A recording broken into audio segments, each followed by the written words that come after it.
worse as the meeting goes on. It's like this every night.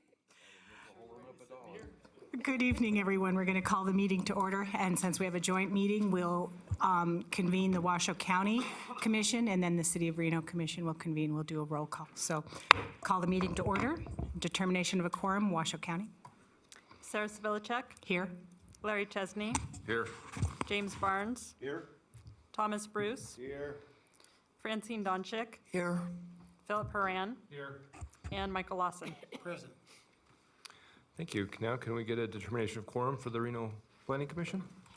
Mark Johnson. Here. Britton Griffith. Present.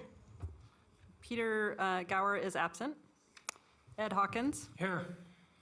Paul Olivas. Here. John Marshall. Here. And Kevin Weisky. Here. Thank you. Commissioner Haran, will you lead us in the Pledge of Allegiance, please? Almost said Kevin. Please join me. Allegiance to the flag of the United States of America and to the republic for which it stands, one nation, under God, indivisible, with liberty and justice for all. Thank you. Could we have the ethics law announcement, please? Commissioners are reminded that if with respect to any matter or any person coming before the commission today, 1, you have received a gift or loan, 2, you have a pecuniary interest, 3, you have a commitment in a private capacity such as a family, employment, business, or similar relationship, or 4, you provided representation or counseling before an agency to a person or entity for compensation within the last year on a matter being considered tonight, then you must disclose that gift, loan, interest, commitment, or prior representation at the time the matter is being considered. And you must furthermore abstain from deliberation or voting on the matter if it is clear that the gift, loan, interest, commitment, or prior representation would materially affect the independence of judgment of a reasonable person. Commissioners are also reminded that under the Planning Commission rules, if you have had any contact outside this meeting with any persons interested in a matter coming before the Commission today, you should disclose the nature of that contact at this meeting. Thank you, Mr. Edwards. Mr. Lloyd, appeals process. Most decisions rendered by the planning, is that on? Yeah, most decisions rendered by the Planning Commission are appealable to the Board of County Commissioners. If you disagree with the decision of the Planning Commission and you want to appeal its action, you may do so in writing within 10 calendar days from the date the decision being appealed is signed by the Planning Commission Chair and/or the Secretary of the Planning Commission, filed with the Secretary of Planning Commission and mailed to the original applicant in the proceeding being appealed in accordance with Washoe County Code. Please call the planning staff immediately at 328-6100 for information on the appeal procedure and application fee. Thank you, Mr. Lloyd. General public comment? Lori Beach, followed by Tammy Holtstill.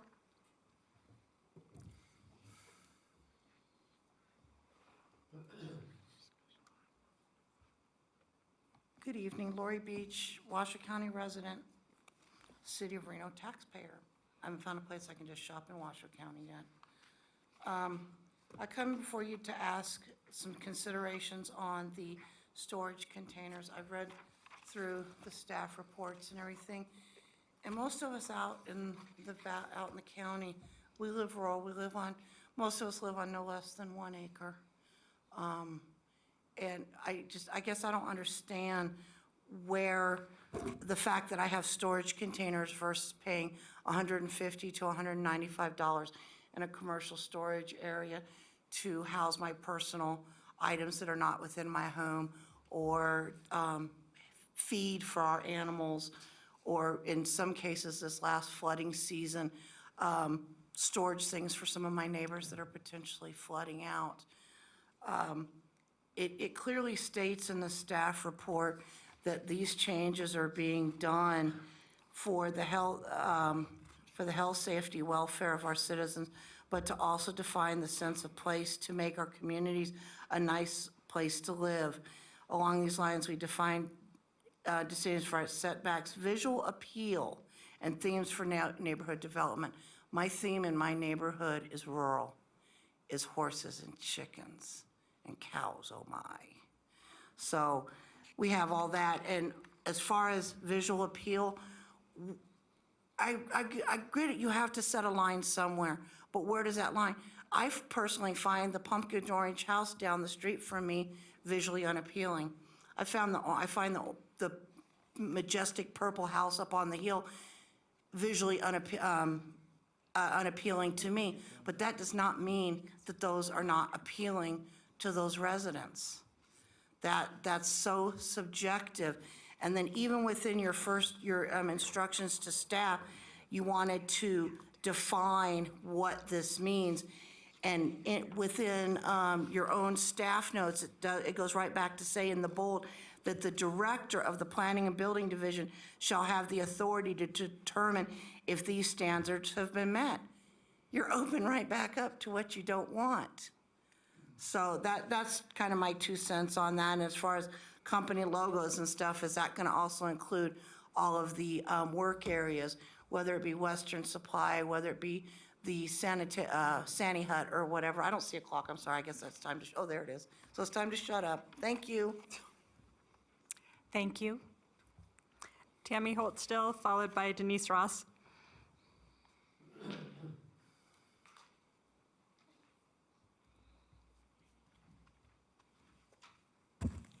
Tammy Holtstill, Lemon Valley Swan Lake Recovery Committee for the record. I'm going to start off with something a little bit different today. Last Thursday was a breakfast. This breakfast it was Northern Nevada Weekly Business. There was a table of some business people. One of them happens to be on one of the boards here. It is my understanding, it got back to me within 2 hours, that this table had fun making jokes about the residents of Lemon Valley, about the water, or effluent water on the school grounds, and that we were the butt of their jokes, and they thought it was funny. All of you up there are professionals. And I would expect not only do you represent the citizens, but you also have businesses that you represent. And those businesses should be professional. You're trying to make money out there when you're not doing what you're doing here. So to make the butt of jokes regarding residents who have had major issues happen to them, we'd like you to come live out there. We'd like you to live in that and work around it and be there 24/7 and see how you feel about it. It's not funny. It's taken me 2 years, 5 months, and however many days to finally get it understood that there's an issue out there. The water's higher this year than it was 2 years ago. And development is the issue when it comes down to the bottom of it, between effluent, between stormwater runoff. Because look at it this way. We had the storm of all winters, right? But it didn't winter right on the lake. It came from every place else to the lake. So using it as the winter of all winters and, oh gee, how did all the water get there? It had to get there somehow. It's time to not be the butt of jokes. It's time for each and every one of you to start looking at helping us figure out how to fix this situation and not put more people in danger. Because the more water you put in, the higher the water's gonna move. And those HESCO barriers can't stay there forever. Thank you. Thank you. Denise Ross.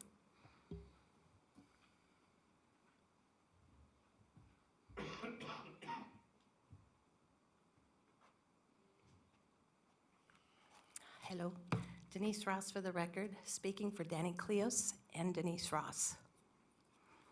I'm not going to be as vague as Tammy was. There's a lot of hurt in that valley going on, and I ask that all of you kind of re-examine within yourselves why you're doing the positions, why you guys are on the board that you are. And for those that have meals with United Construction, Toll Construction, and your father is a developer, for you to be sitting in public and making statements that make fun of Lemon Valley residents and how pathetic we are and how sad it is that we are crying because there's effluent on our playground where our kids go to school. Things like that.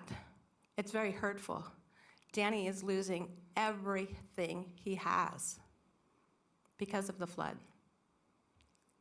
He loses his home. He's got no way to repair it.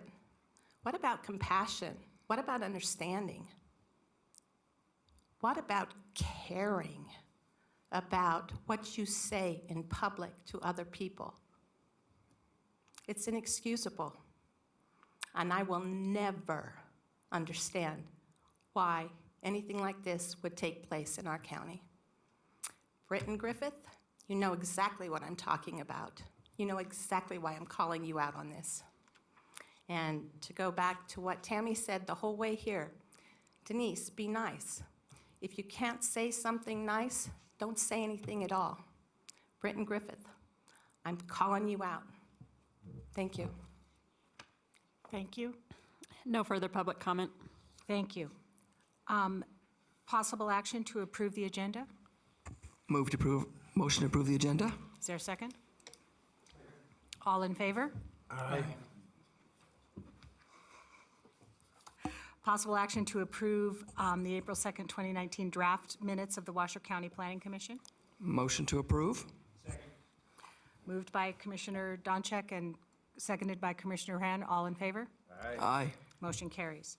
We're now to public hearing, item 8A. This is a joint hearing for Reno City Planning Commission and the Washoe County Planning Commission. Mr. Lloyd, are you reading this into the record? Thank you. This is Master Plan Amendment, case number WMPA 19-0001, and Regulatory Zone Amendment, case number WRZA 19-0001 for Buck Drive. For possible action, hearing, and discussion to, 1, approve a master plan amendment from the medium-density suburban residential to commercial master plan designation on one parcel of land totaling approximately 1 acre. Because the subject property is within the Reno-Stead Corridor Joint Plan, which is a master plan under the joint jurisdiction of the City of Reno and Washoe County, amendments require approval of both entities. If approved, authorize the chairs of the Washoe County Planning Commission and the City of Reno Planning Commission to sign resolutions to this effect and to forward their recommendations on to the Washoe County Commission and Reno City Council for a possible approval. And 2, subject to final approval of the associated master plan change and a finding of conformance with the 2012 Truckee Meadows Regional Plan to approve a regulatory zone amendment from the medium-density suburban regulatory zone to the general commercial regulatory zone on a parcel of land totaling approximately 1 acre, and if approved, authorize the chair to sign a resolution to this effect. The existing manufactured home is subject to a condition precedent that the residence be removed before the amendments take effect. And here to represent Washoe County is Planner Chris Bronzik. Okay. For Washoe County Commissioners, I'm asking for disclosure on ethics or ex parte communications. Okay. We'll open the public hearing and staff presentation. Thank you. Good evening. Chris Bronzik. Oh, wait. Washington. Excuse me, does City of Reno have any disclosures? Okay. I'm so sorry. No, that's fine. Commissioners, any disclosures on this item? Commissioner Griffith, I spoke with the applicant's representative. Thank you very much. Commissioner Hawkins, as did I. Commissioner Olivas, as did I. Commissioners, Commissioner Johnson, as did I. Okay. Thank you. All right. Good evening. Chris Bronzik, Washoe County Planning. Today we're looking at Master Plan Amendment Case WMPA 19-1 and Regulatory Zone Amendment Case WRZA 19-1. So this is a master plan amendment to the Reno-Stead Corridor Joint Plan, as well as the North Valleys Area Plan. The proposal is to change from medium-density suburban residential, which allows 1 to 3 dwelling units per acre, to commercial. The proposal also includes a regulatory zone amendment on the subject site to change it from medium-density suburban to general commercial. The parcel is roughly 1 acre in size. It is located within the Reno-Stead Corridor Joint Plan and the North Valleys Area Plan. It's located off of Buck Drive and Lemon Drive, and there's existing commercial properties to the south and west, and residential properties to the north and east. I provided a vicinity map. This is the subject site in relation to the Reno-Stead Corridor Joint Plan.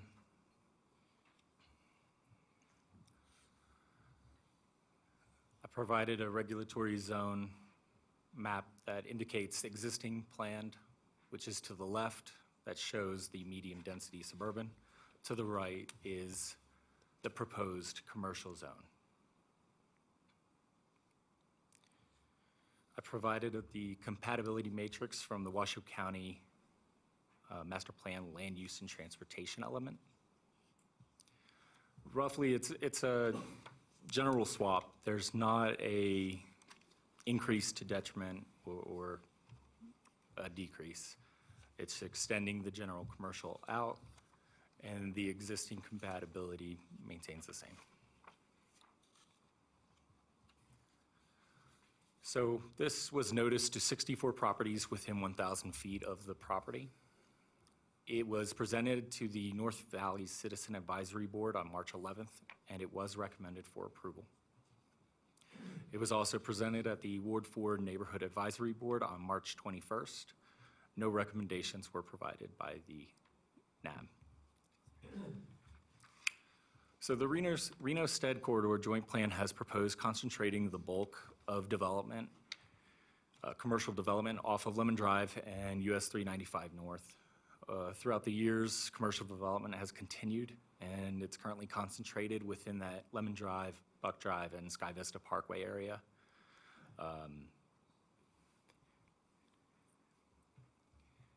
So one thing to note in regards to this proposal is there is an existing manufactured home on the property currently. The reason this is important is because general commercial does not permit residential uses. However, in discussions with our legal department, it's been determined that these items can be approved subject to a condition precedent. What that means is basically prior to everything going into effect, the residence would have to be removed. And in working with legal and other planning staff, as well as the applicant, we have determined that they have 90 days after regional makes a decision related to conformance. So one thing to note is that our resolutions did have a change of language. They are not present in your packet. However, the language is above,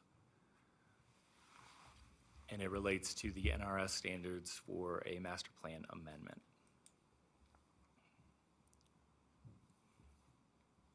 Additionally, the regulatory zone amendment also had changes to the final language, and they relate to the NRS standards for the regulatory zone amendments.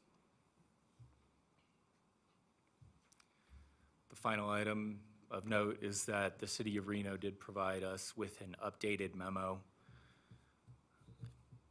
that is complete, and it was provided to all commission members prior to the public hearing starting.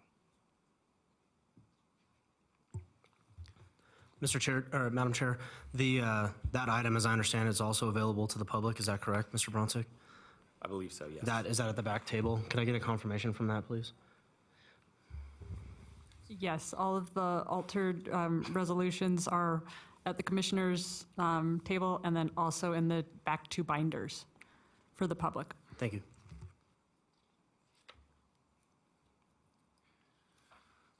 So staff is recommending approval for the master plan amendment. The request does meet all applicable findings, and the motion can be found in page 20 and 21 of the staff report. Additionally, staff is recommending approval for the regulatory zone amendment. This request also meets all applicable findings, and the motion can be found on page 22. I've also provided a motion for the City of Reno in regards to the master plan amendment.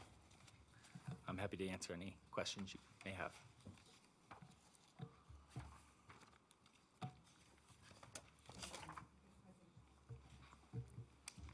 Do we have an applicant presentation? Thank you. I do. Thank you. One moment. For the record, Angela Foos, here on behalf of the applicant. A lot of what I'm going to present has been presented already, so I'm going to kind of speed through some of the ones that you've already seen. This is a request for both a zone change and a master plan amendment. Because this property is in that joint corridor plan, it does require approval from both jurisdictions. One thing I did want to point out is that the lead agency here is Washoe County. So any entitlements moving forward related to a special use permit or a building permit will be processed solely through Washoe County. It does not come back before the City of Reno. Vicinity map again, some of the uses nearby. I just wanted to point out that there are some commercial uses already in place. Walgreens is on the corner, we have a gas station on the corner, and then a handful of different commercial uses are adjacent to this property. In terms of the request today, we are asking for a master plan amendment because we're in that joint corridor plan. The master plan designation currently in place is kind of an odd designation that we don't normally see. It's medium density suburban as well as suburban residential, and we are asking to go to general commercial. In terms of zoning, MDS, which is a residential zoning designation, we're asking again to go to a general commercial zoning. This is in conformity with the surrounding area, as you can see to the south and to the west. We already have that general commercial designation. All of that pink area, that fuchsia pink, is Washoe County property. Everything into the red, which would be south of Buck Drive, and to the west of Lemon is City of Reno. The city's version of a commercial designation that's similar would be arterial commercial. So that whole intersection is currently developed with a commercial designation. In terms of access, we currently have a 20-foot wide access easement, and this is for the house. So right now, their only access out of this parcel is through that commercial development. That access has been around for a number of years. It was recently relocated because that shopping center was built out, so the access easement was slightly, I would call it tweaked, to be in compliance where the actual access is out of that shopping center. There's a number of things proposed in this general area in terms of traffic and some of your major roads. The RTP is showing improvements to both Lemon and Buck Drive, and that's all within the next 5 to 6 years. So those, both Lemon and Buck, will be widened. And currently, the RTC is in design phase for an intersection, basically a light, at Lemon and 395. So as development is happening, RTC is trying to stay in front of it. So we know that these developments that have already been approved are causing RTC to take a look at this and say, we know we need to expand our road network, so those things are in place. Utilities. This is a big one that North Valleys has seen quite a bit of over the last 2 years, so I did want to bring this to your attention. Water service will be through Tumwa. They currently serve the surrounding commercial development. Sewer. So there's a sewer line, and then there's sewer treatment.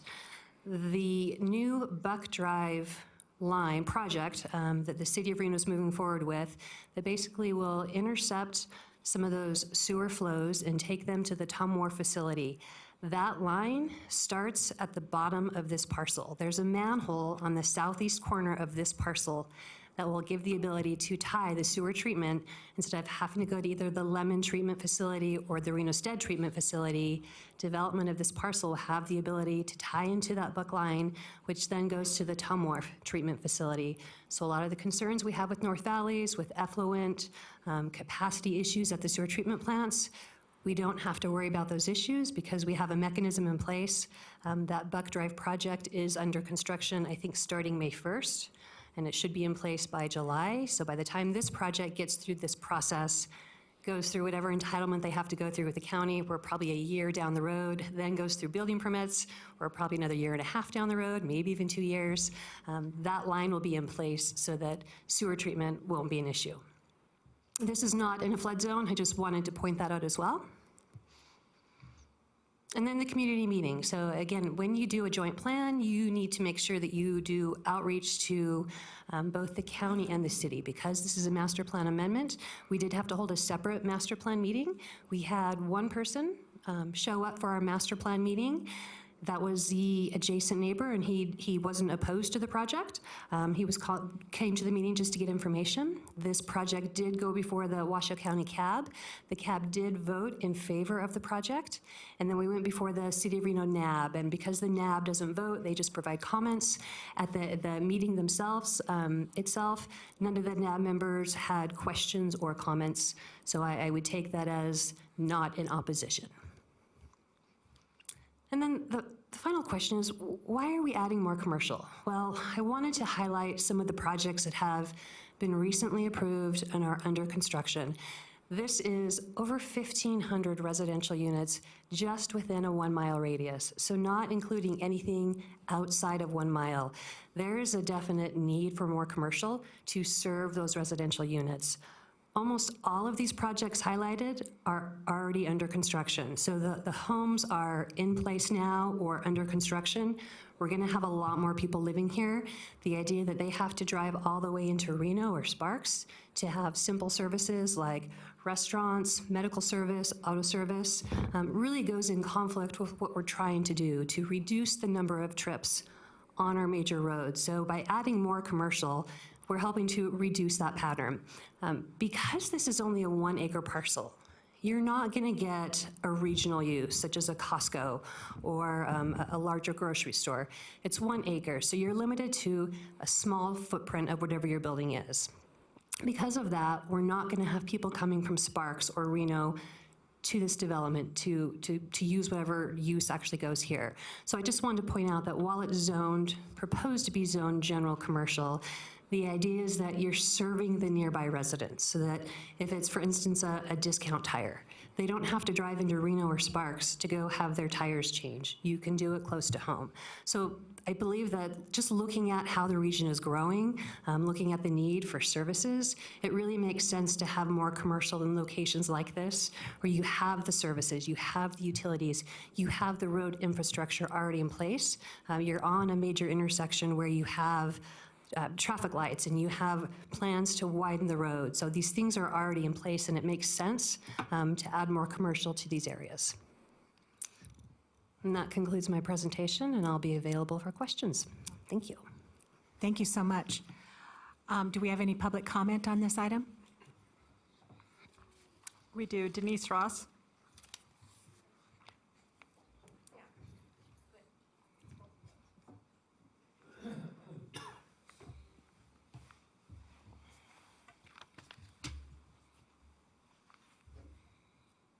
Hey, Denise Ross.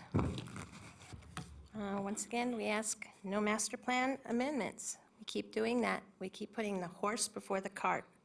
We need to have a moratorium out there. It's been mentioned by the city council, and we need to put a stop or a slow on all the building and all of the approvals that's going on there until we get a grip onto the situation out there. It's all of your jobs to make decisions for the whole community. The community out there is going underwater. You know that. I don't have to stand here and keep going over it. There needs to be a joint agreement for their sewage and their water, because the city of Reno approved already in December of 2018 for ProLogic Phase 4 to use that very water line, or the very sewer line that they're working on now. So you guys need to look into that too. You're being sold over and over on the same stuff. You need to understand that ProLogic Phase 4 has been given that SHAVE program capacity. Please look into it before you make decisions. Thank you. Any other public comment? No further public comments. So we'll close public comment and bring it back to the boards for questions. Do you want to start, City of Reno? City of Reno Planning Commissioners, do we have questions for the applicant or the applicant's representative? Commissioner Weisky. Thank you, Mr. Chairman. Angela? Is this application for a project, or is it for a zone change? It is for, excuse me, it is for a zone change and master plan amendment, no project. Okay, so we have no project, so we have no addition to sewer use. We have no additional draw from the water or gas or power in the area. This is just strictly what can, in the future, can be built on this property. Correct. Until a project is actually in front of, at this point, this jurisdiction, Washoe County, there is no demand or use for any of those services. Thank you. No further questions, Mr. Chairman. Thank you, Commissioner. City of Reno Commissioners, Commissioner Marshall.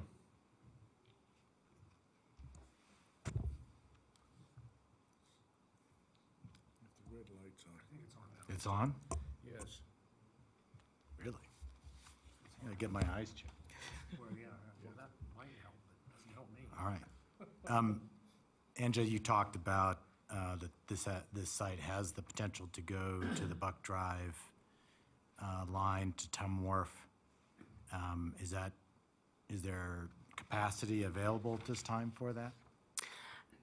In the Tum Wharf plant? No, in the Buck line, that's the, I The can't sewer remember how line? many, yeah, how many gallons per day or acre feet it's taking off of the demand on Lemon Valley. At this point in time, and I shouldn't speak on behalf of Washoe County, but when you come forward and request a sewer will serve, depending on what your demand is, the county will evaluate if there's capacity.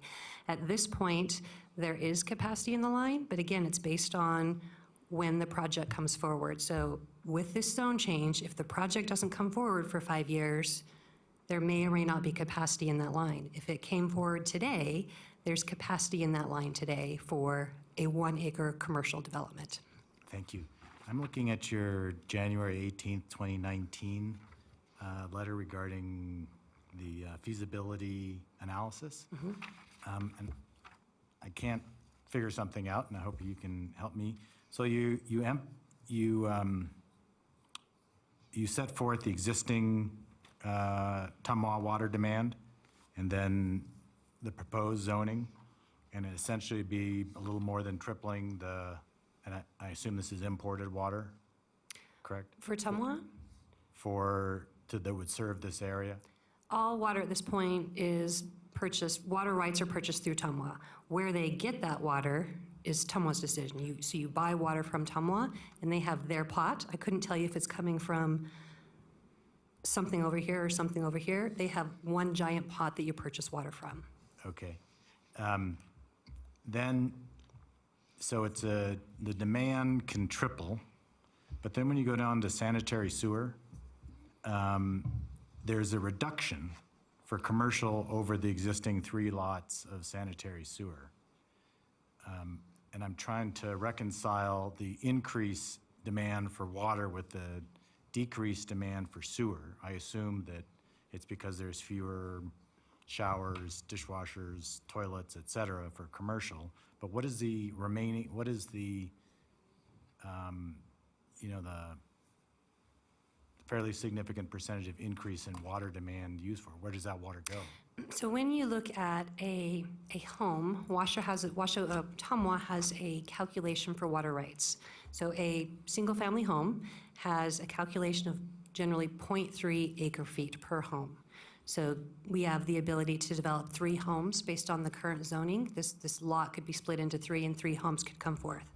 That would generate a water demand of about almost 1 acre foot of water, slightly less than that. If you come in with a commercial project, each project will be viewed independently. So one thing you have to put in is landscaping. So you're required to come up with, let's say it's 20% of your site.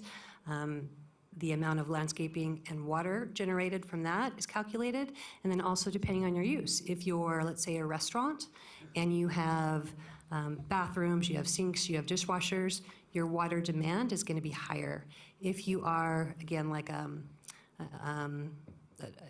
discount tire, the only water generated is going to be from your bathrooms. So the water calculation is going to be based on your use. When I put this calculation together, I based it on an assumption. Let's just say it's a 1 acre lot. What would make sense here? About an 8,000 square foot building. Based on that, I came up with needing about 3.2 acre feet of water. And again, that's based on a generic use and landscaping. When you come up with sewer calculations, it's based on, again, what type of use. Because it's a residential use, You could do, 3 of those homes. There's a standard that they use. And so we came up with 3 homes generates 975 gallons per day. When you're coming up with sewer, the calculation is based on your acreage and your use. So it's 1 acre of commercial, and these are just kind of standard calculations that the cities and counties use. How much sewer would that generate? Generally speaking, 780 gallons per day. But sewer, again, you're going to have more sewer probably from residential because you have typically multiple toilets versus commercial use. You generally only have usually 1 or 2 toilets. So again, it's really dependent on your use, but based on the standards that we have in front of us today without a specific use, these are the calculations that we came up with. Let me ask this another way that maybe simplifies it. You're through the zone change, you're potentially increasing the demand for water, and I'm just going to say I think it's probably imported water into the closed hydrographic basin, and you're decreasing the demand for sewer. Is it reasonable to conclude that your net impact of this zone change is going to be an increase in the amount of water that is put into this hydrographic basin, either through infiltration or however, runoff from whatever, I'm not talking stormwater, just imported water.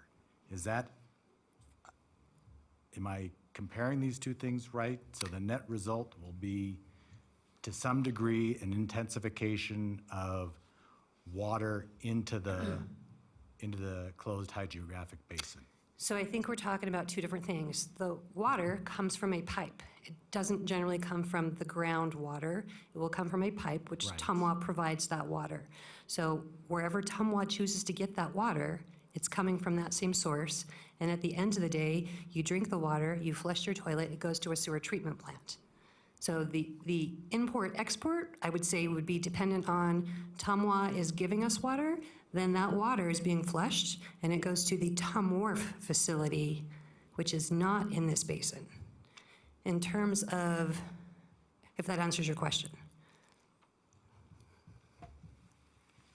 I don't think so, but I'm 'Cause not when certain that I think part of the problem is going from gallons per day on the sanitary sewer and trying to compare it to acre feet for the water importation. And I've lost my calculations to how many gallons per day equals an acre foot of water per year.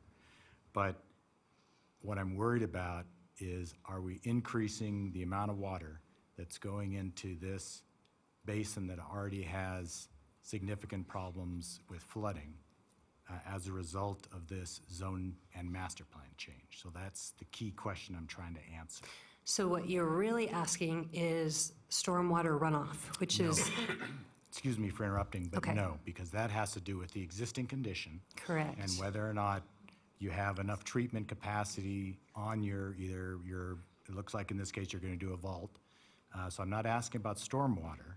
I'm asking about what's happening to the water that's being imported to serve this commercial use. If it is the result of a zone change and the master plan change, going to be an increase in water coming into the basin as a result of this admittedly small 1 acre commercial development than what's there currently? So that's the question I'm trying to answer. So right now, again, Tumwa has water rights and they have pipes. They recently put in a pipe that is bringing in water from the fish springs. I can't tell you if the water that is serving this particular property is coming just from fish springs or if it's coming from somewhere else. For the sake of this argument, just assume it's imported. Okay. And where does it leave to? Well, It goes in the toilet or Well, in your not- shower and goes in a pipe that then takes it to the Tumwharf sewer treatment plant in Sparks. potentially. Huh? Well, that's what I'm asking.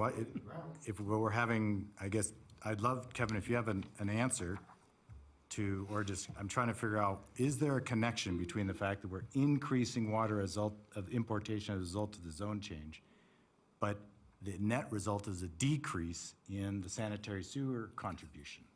Are those two things connected, or am I manufacturing something here that those two things do not relate to each other? That's what I'm trying to ferret out. I understand your question. I'm not going to respond to it. Thank you. And I think maybe to take a different perspective, if this property was being served by well and septic for the commercial use, your point would be maybe better understood. Because if it was on well and septic, well, we are taking water from 100% sure this basin because you have a well that takes groundwater. When it leaves, it goes into a septic system, so it goes back into this ground under this parcel. But in this particular case, because you are required to tie into water lines and sewer lines, it's basically pipes. Nothing goes in the ground. If it was going to the Lemon treatment plant, sewer treatment plant, then I would say yes. Ultimately, it ends up in the Lemon treatment plant where it's processed and treated and then goes into Swan Lake. Because it's not going into the Lemon treatment plant and instead it's going to the Tom Wharf plant in the city of Sparks, I think that that validates that we're not adding any additional water or sewer into the groundwater of this basin. Thank you. Okay. Commissioners, additional questions? Commissioner Levis, Commissioner Hawkins, Commissioner Griffith? Okay. Thank you, Commissioners. I'll turn it back over to the county. Washoe County Commissioners, any questions? Seeing none, this has to be approved by both councils. The chair of City of Reno and I discussed that we'll take Washoe County first, and then City of Reno will do it, and then after the conclusion of that, they will adjourn, we will recess, and then reconvene as the planning commissioner.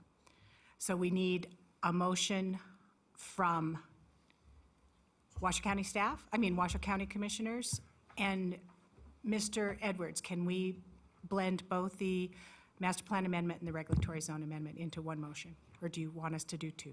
You can. I would prefer you do too because Okay. it's just lengthy Okay, in this situation. so. okay.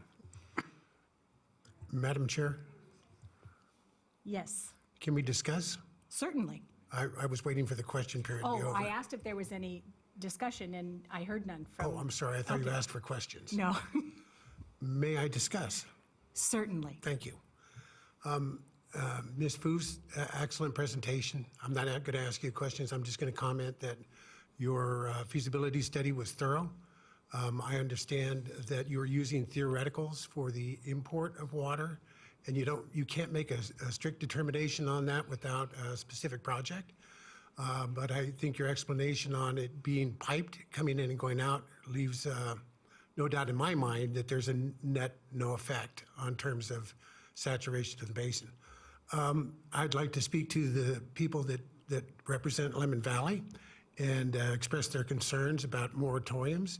I'm a strong advocate for making regional decisions based on citizens' input, and we hear you, and some of us are compassionate.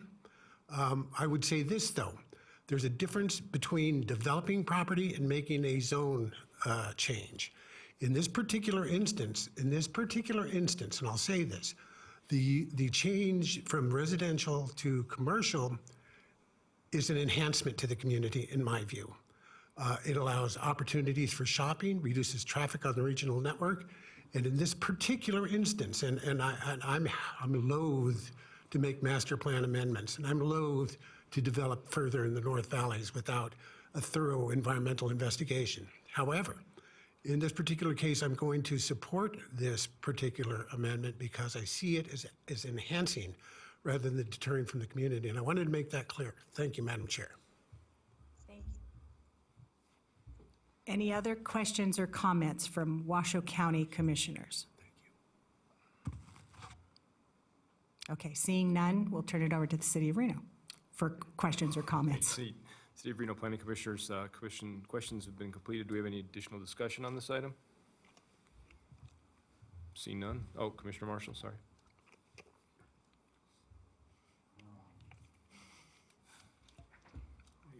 Okay, thank you. I'd like to thank the Washoe County Commissioners for his comments regarding the increase in locally serving commercial, which I think is a critical element to reduction of VMT and other trip generation stuff. I think that's a positive change here.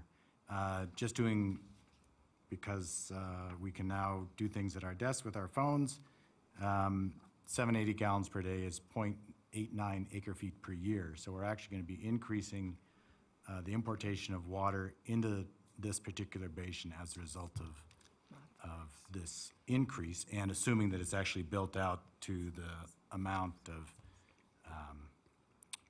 as projected or reasonably determined by the applicant's consultant. So it puts me in a bit of a quandary, because I do believe that as we are having significant issues up there, if we're taking actions that are increasing, although not by a great amount, the amount of importation of water without resolving the issues up there, I have significant problems with that, as my fellow commissioners know. But I also know that we just did some zone changes right across the street, I think, on the next to the Walmart. So I'm cognizant of the fact that there's been some commercial changes there. I can't remember if we went from residential to commercial or what exactly it was, but I know that we've recently done some zone changes there as well. So I'm kind of on the fence, and I just wanted to make those points. Thank you. Thank you, Commissioner Marshall. Any additional discussion items? Thank you, Madam Chair. I'll turn it back to you. Thank you. So we are now at a motion. So, and as you heard Council Edwards suggest, we need a master plan amendment motion and then a regulatory zone amendment. Madam Chair. Sorry, real quick, Mr. Chesney. When you make the motion, just for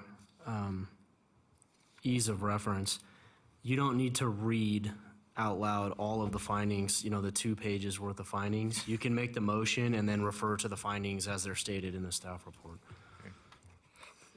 Madam Chair, Commissioner Chesney. I move that after giving reasoned consideration to the information contained in the staff report and the information received during the public hearing, the Washoe County Planning Commission adopt a resolution contained in Exhibit A of this staff report to amend the master plan as set forth in Master Plan Amendment Case number WMPA 19-0001, having made the following findings in accordance with Washoe County Code Section 110.820.15(d). I further move to certify the resolution and the proposed master plan amendments in WMPA 19-001, and having made the findings in accordance with the North Valleys Area Plan and set forth in the staff report for submission to the Washoe County Board of County Commissioners, and authorize the chair to sign the resolution on behalf of the Planning Commission. Is there a second? Madam Chair, I second. Thank you. Any discussion? Commissioner Herron. Same problem. Thank you, Madam Chair. I'm going to support the motion, but I have reservations and reluctance. I see that there's really, we don't have a project as we have going forward. And I agree with Commissioner Marshall that, it's probably a positive thing having the services out there, but I am very concerned about the overall impact and what our plan is to solve the problems out there. So, Thank you. Any other? All those in favor? Aye. Aye. All opposed?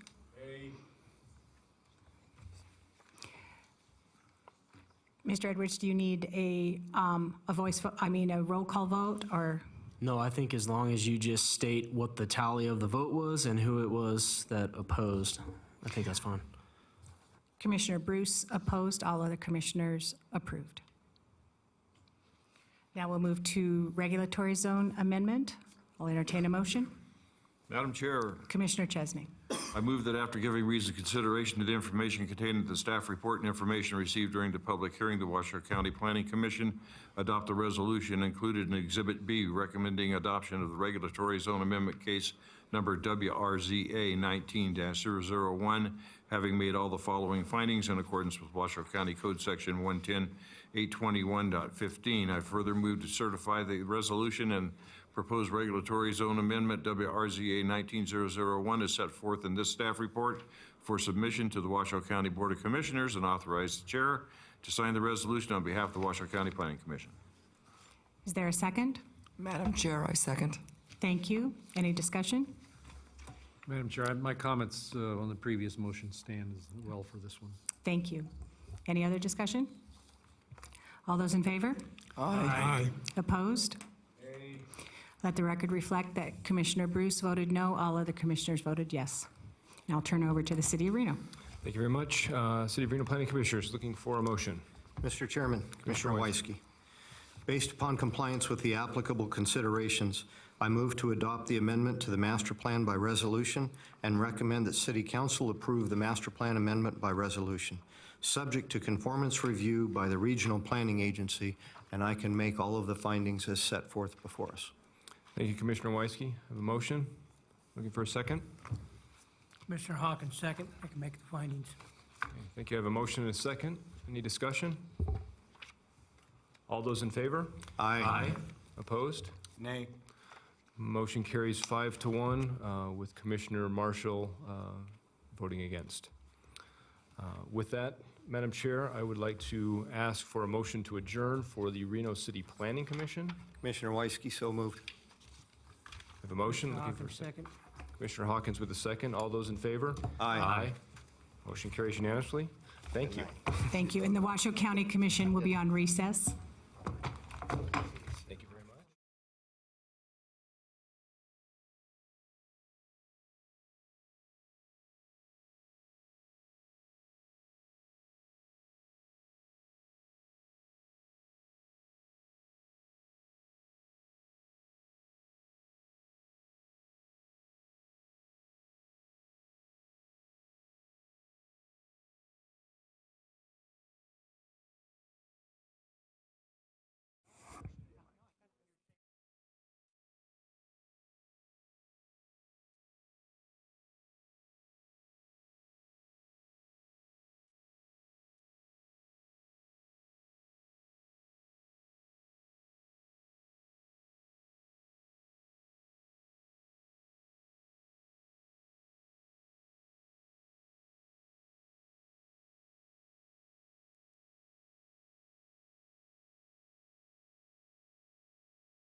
I saw that bag.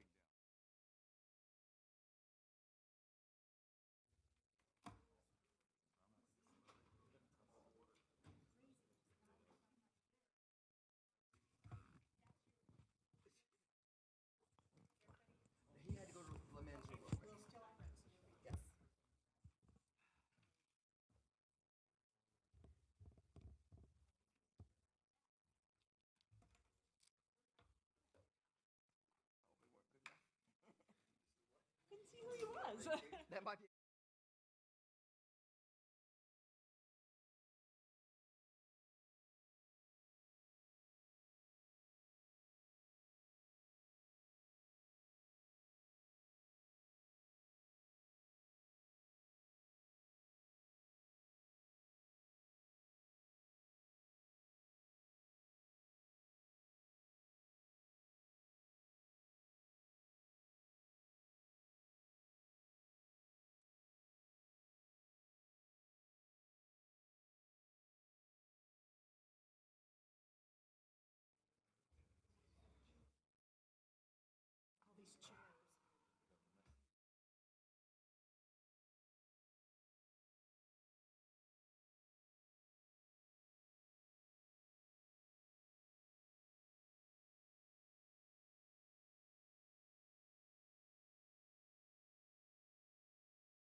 Thank you for the short recess, Madam Chair.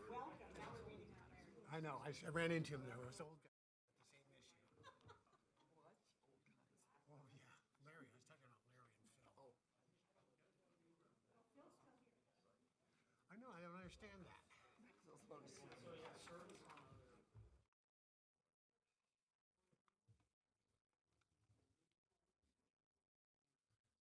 So have you seen SB 327?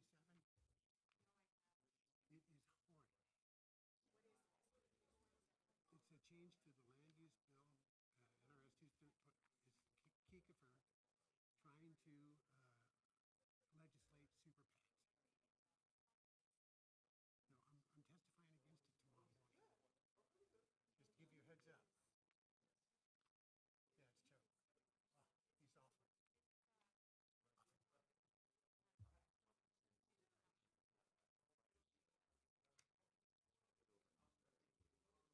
Oh, he's awful. So, it doesn't look like it's going to be too desperate. It's really kind of strange. I'm surprised. I am very surprised.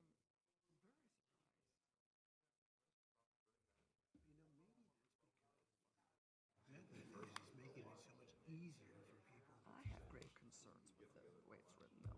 I have Significant concerns. And I don't like the complaint process. And only in the fact that you give this person, he goes and does all this, then someone makes a complaint. He's already put all that money. What if they...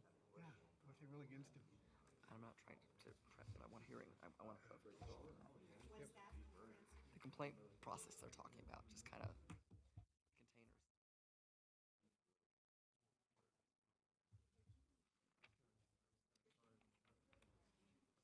Too much. I think they went too far, They did go too far. but that was my thought. And I thought maybe it was just me being... No. I agree with the larger parcels. If that was 1 acre, I don't think they should have to have 2 or 1 more. That's... And I have a question on, there's nothing about the size of the containers. no, there isn't. And I'm saying, excuse me, I need to know, is it a 26-footer? Where's the... What's the boundaries? Yes, I'm going, look, I'm on 4 acres, I want to put one in, but I want it where I put it right next to my carport, and I can't do that. No.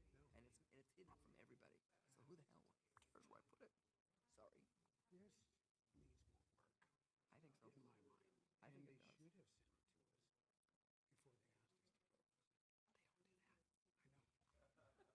they should have sent it to us before they asked us to propose it. They don't do that. I know. But it'll be interesting, the conversation. We all have. Well, I want to wait and hear what's... Yeah, we're here too.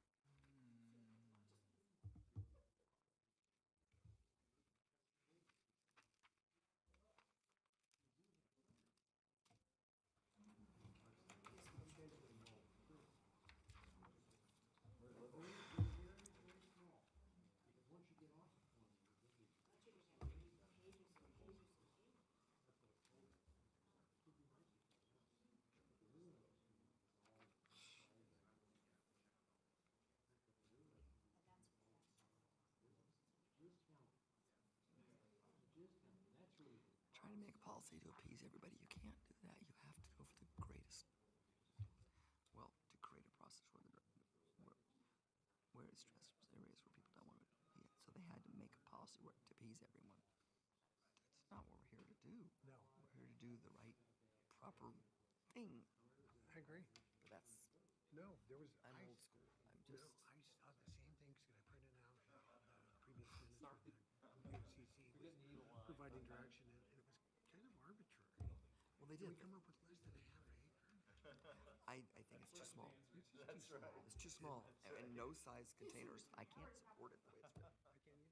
But I could be, I'm not trying to come in here pre-prejudiced No, for it. no. I know it, for the, I always and I thought don't have a problem on those that are 40 acres or plus, but you're telling me a residential? Going to go ahead and reconvene the Washoe County Planning Commission from recess.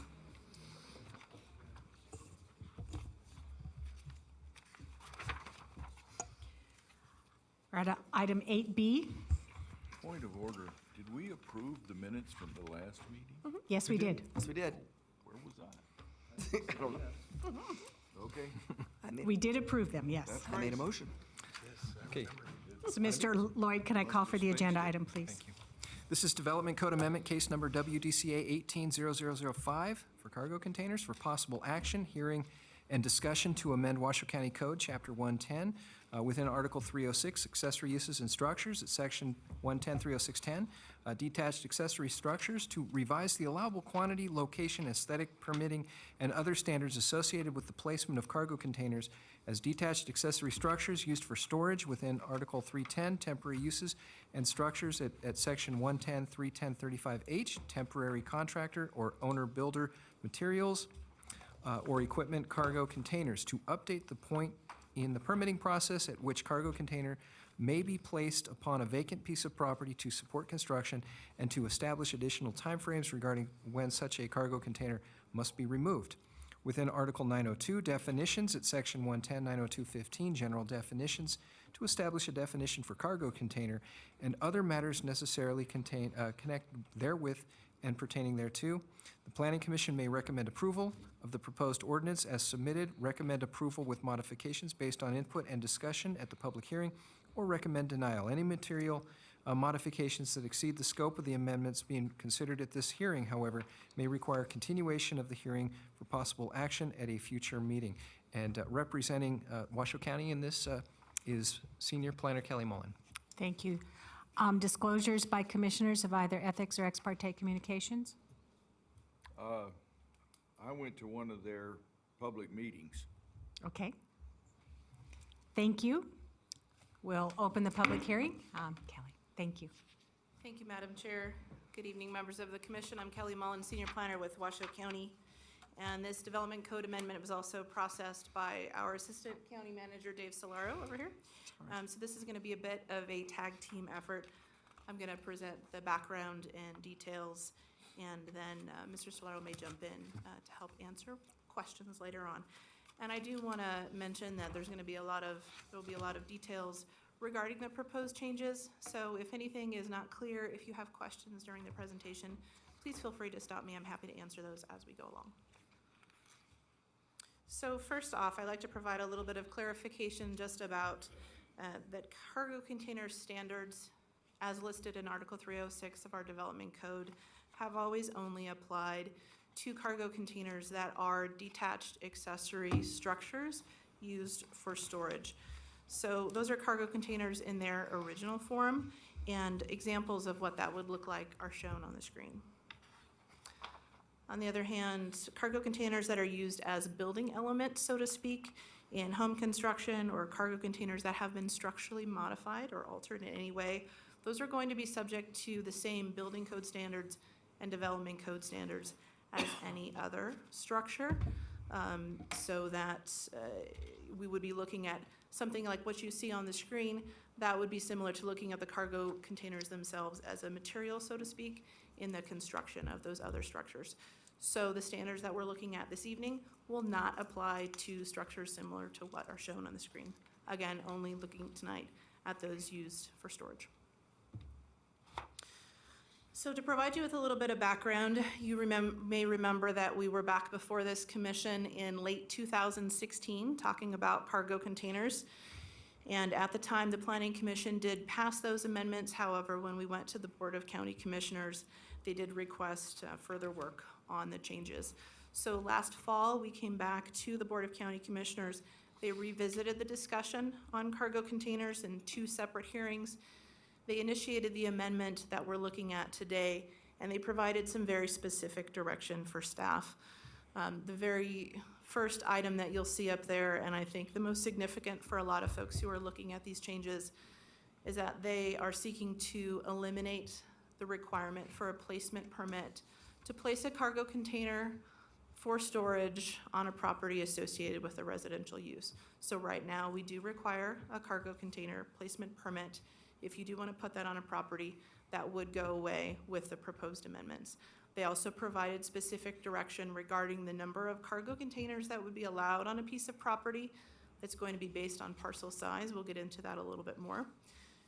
And then also that in lieu of that permitting process up front, if there are issues with cargo containers in terms of meeting the standards within the code, that those would be enforced using a complaint-driven enforcement process. And then lastly, that regulations for cargo containers should be consistent and standard across the county.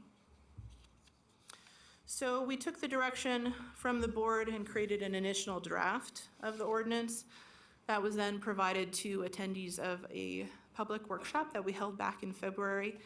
For that workshop, we invited all members of the citizen advisory boards and of course the public as well.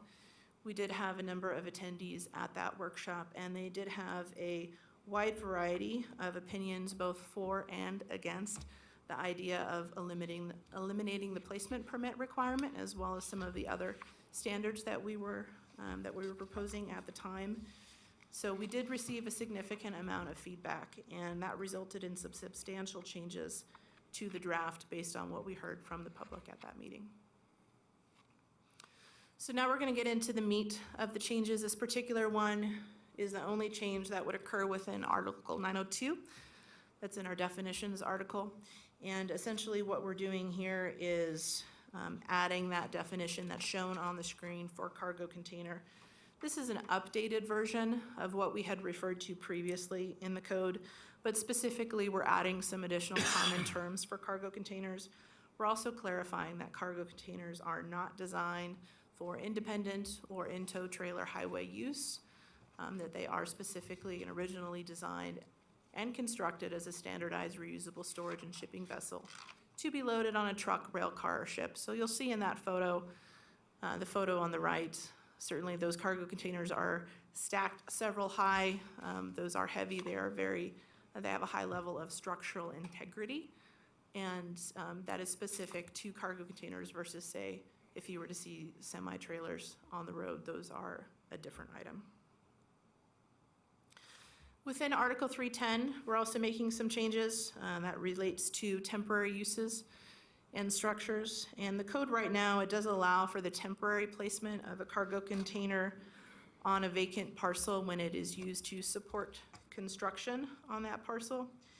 And right now, we allow for the cargo container to be placed upon issuance of the building permit. However, based on some of the feedback that we received at the public workshop, it was requested that there be a little bit more flexibility in terms of that timing. So one of the recommended changes is that the cargo container be allowed to be placed actually once the plan check fees are paid, which is closer to the beginning of the process.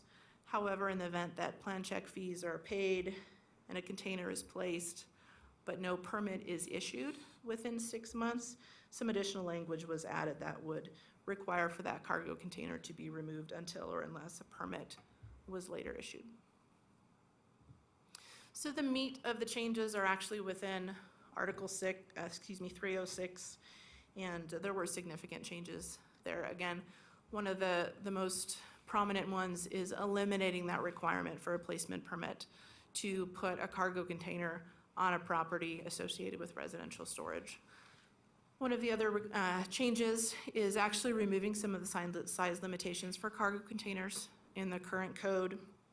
And then also, we do have some updates in terms of separation requirements that we talked to the Truckee Meadows Fire Protection District, and based on the feedback that we had received from them, this code change would allow for groupings of up to 4 cargo containers side by side. That would now be possible. The next significant set of changes are related to aesthetic and placement standards. Right now, cargo containers are required to be at least 75 feet from all streets when they are placed on a corner lot. That is being proposed to be eliminated completely. That's a significant simplification for those properties that are on corner lots. Also, right now, our current code does not allow for placing a cargo container between the front of a house and the main roadway that provides access to that house. However, it's been recognized in the implementation of that standard that that can be very difficult for those folks who are on larger properties. It's pretty common on larger properties to see those homes placed a good distance back from the roadway. So that's a requirement that we're also recommending to go away, except for on properties that are 1.25 acres in size or less. And then lastly, in terms of the aesthetic piece, right now cargo containers must either be painted a solid muted color or screened behind a fence or vegetation. Those are other options based on public feedback that we received at the workshop. Those other options were found to be not as desirable as just having it be a solid muted color. So that is one of the recommended changes as well, having all cargo containers be painted in lieu of those other screening options. So this next item, again, is based on specific direction that we received from the County Commission. Right now, properties that are less than 5 acres in size are allowed to have 1 cargo container. And with the changes, if a property is less than 1/2 acre in size, 1 cargo container would be allowed. For properties between 1/2 acre and 5 acres in size, 2 cargo containers would now be allowed. And then for properties over 5 acres in size, it would allow for 1 container per acre or portion thereof. So lastly, this particular item is related to using cargo containers as support structures. Right now, our code does not allow for structural alteration of cargo containers. That would continue, however, we have had questions about using them still as storage containers, but allowing them to, as you can see in the photo example, use them to support a shade structure, so to speak. So there's clarification added that is a possibility. Those cargo containers do still need to remain structurally intact. The overall design would need to be stamped by an engineer, and a building permit would be required to make sure that that setup was safe. So we would also like to address that question of how existing cargo containers would be treated in light of the proposed changes. And the intent is that those new standards would be the baseline moving forward for any complaints that are received. The exception to this would be that if a cargo container was previously placed and there was a permit that had been issued for that, in that case, then the standards within Article 904, which deal with legal non-conforming structures, would apply. These are the findings related to development code amendments. In order to recommend approval, at least one of these findings need to be made. Staff does believe that all 4 findings can be made in support of the proposed changes. If you do agree with staff's recommendation, a motion to recommend approval to the Board of County Commissioners can be found on page 9. With that, I'd like to conclude the presentation. Both Dave and I are available to answer any questions. Thank you. Thank you. Do we have public comment? We do. We have Lori Beach, followed by Denise Ross.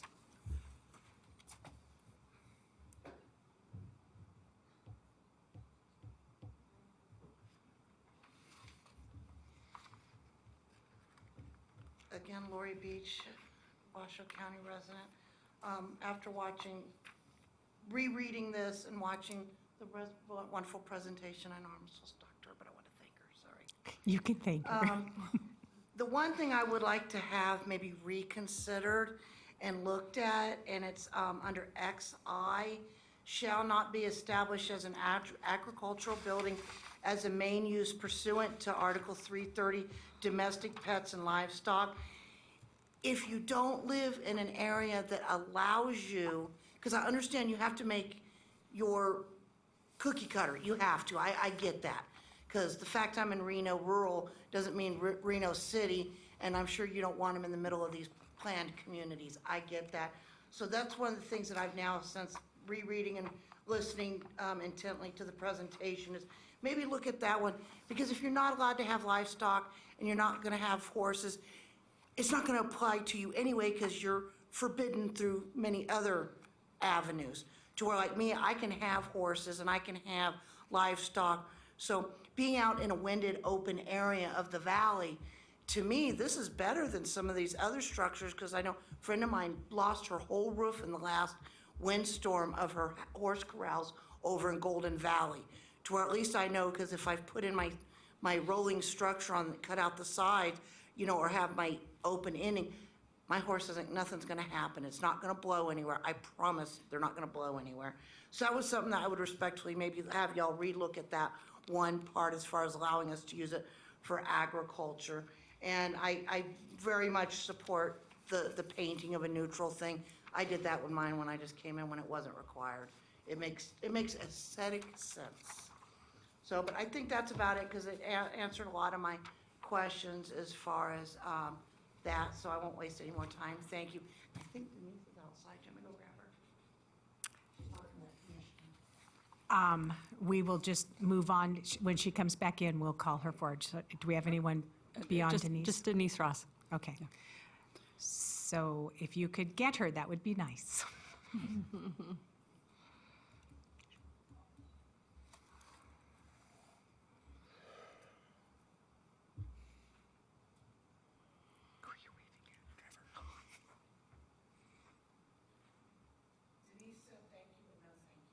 Well, thank you. Any other public comment? Madam Chair, can you state or repeat that for the record, because that's not on the mic back there? So Yes, for the Denise video. Ross has declined her public comment. And no further public comment. Thank you. Then I'm closing public comment and bringing it back to the commission for questions of staff. And I'm going to go down the line. Commissioner Bruce.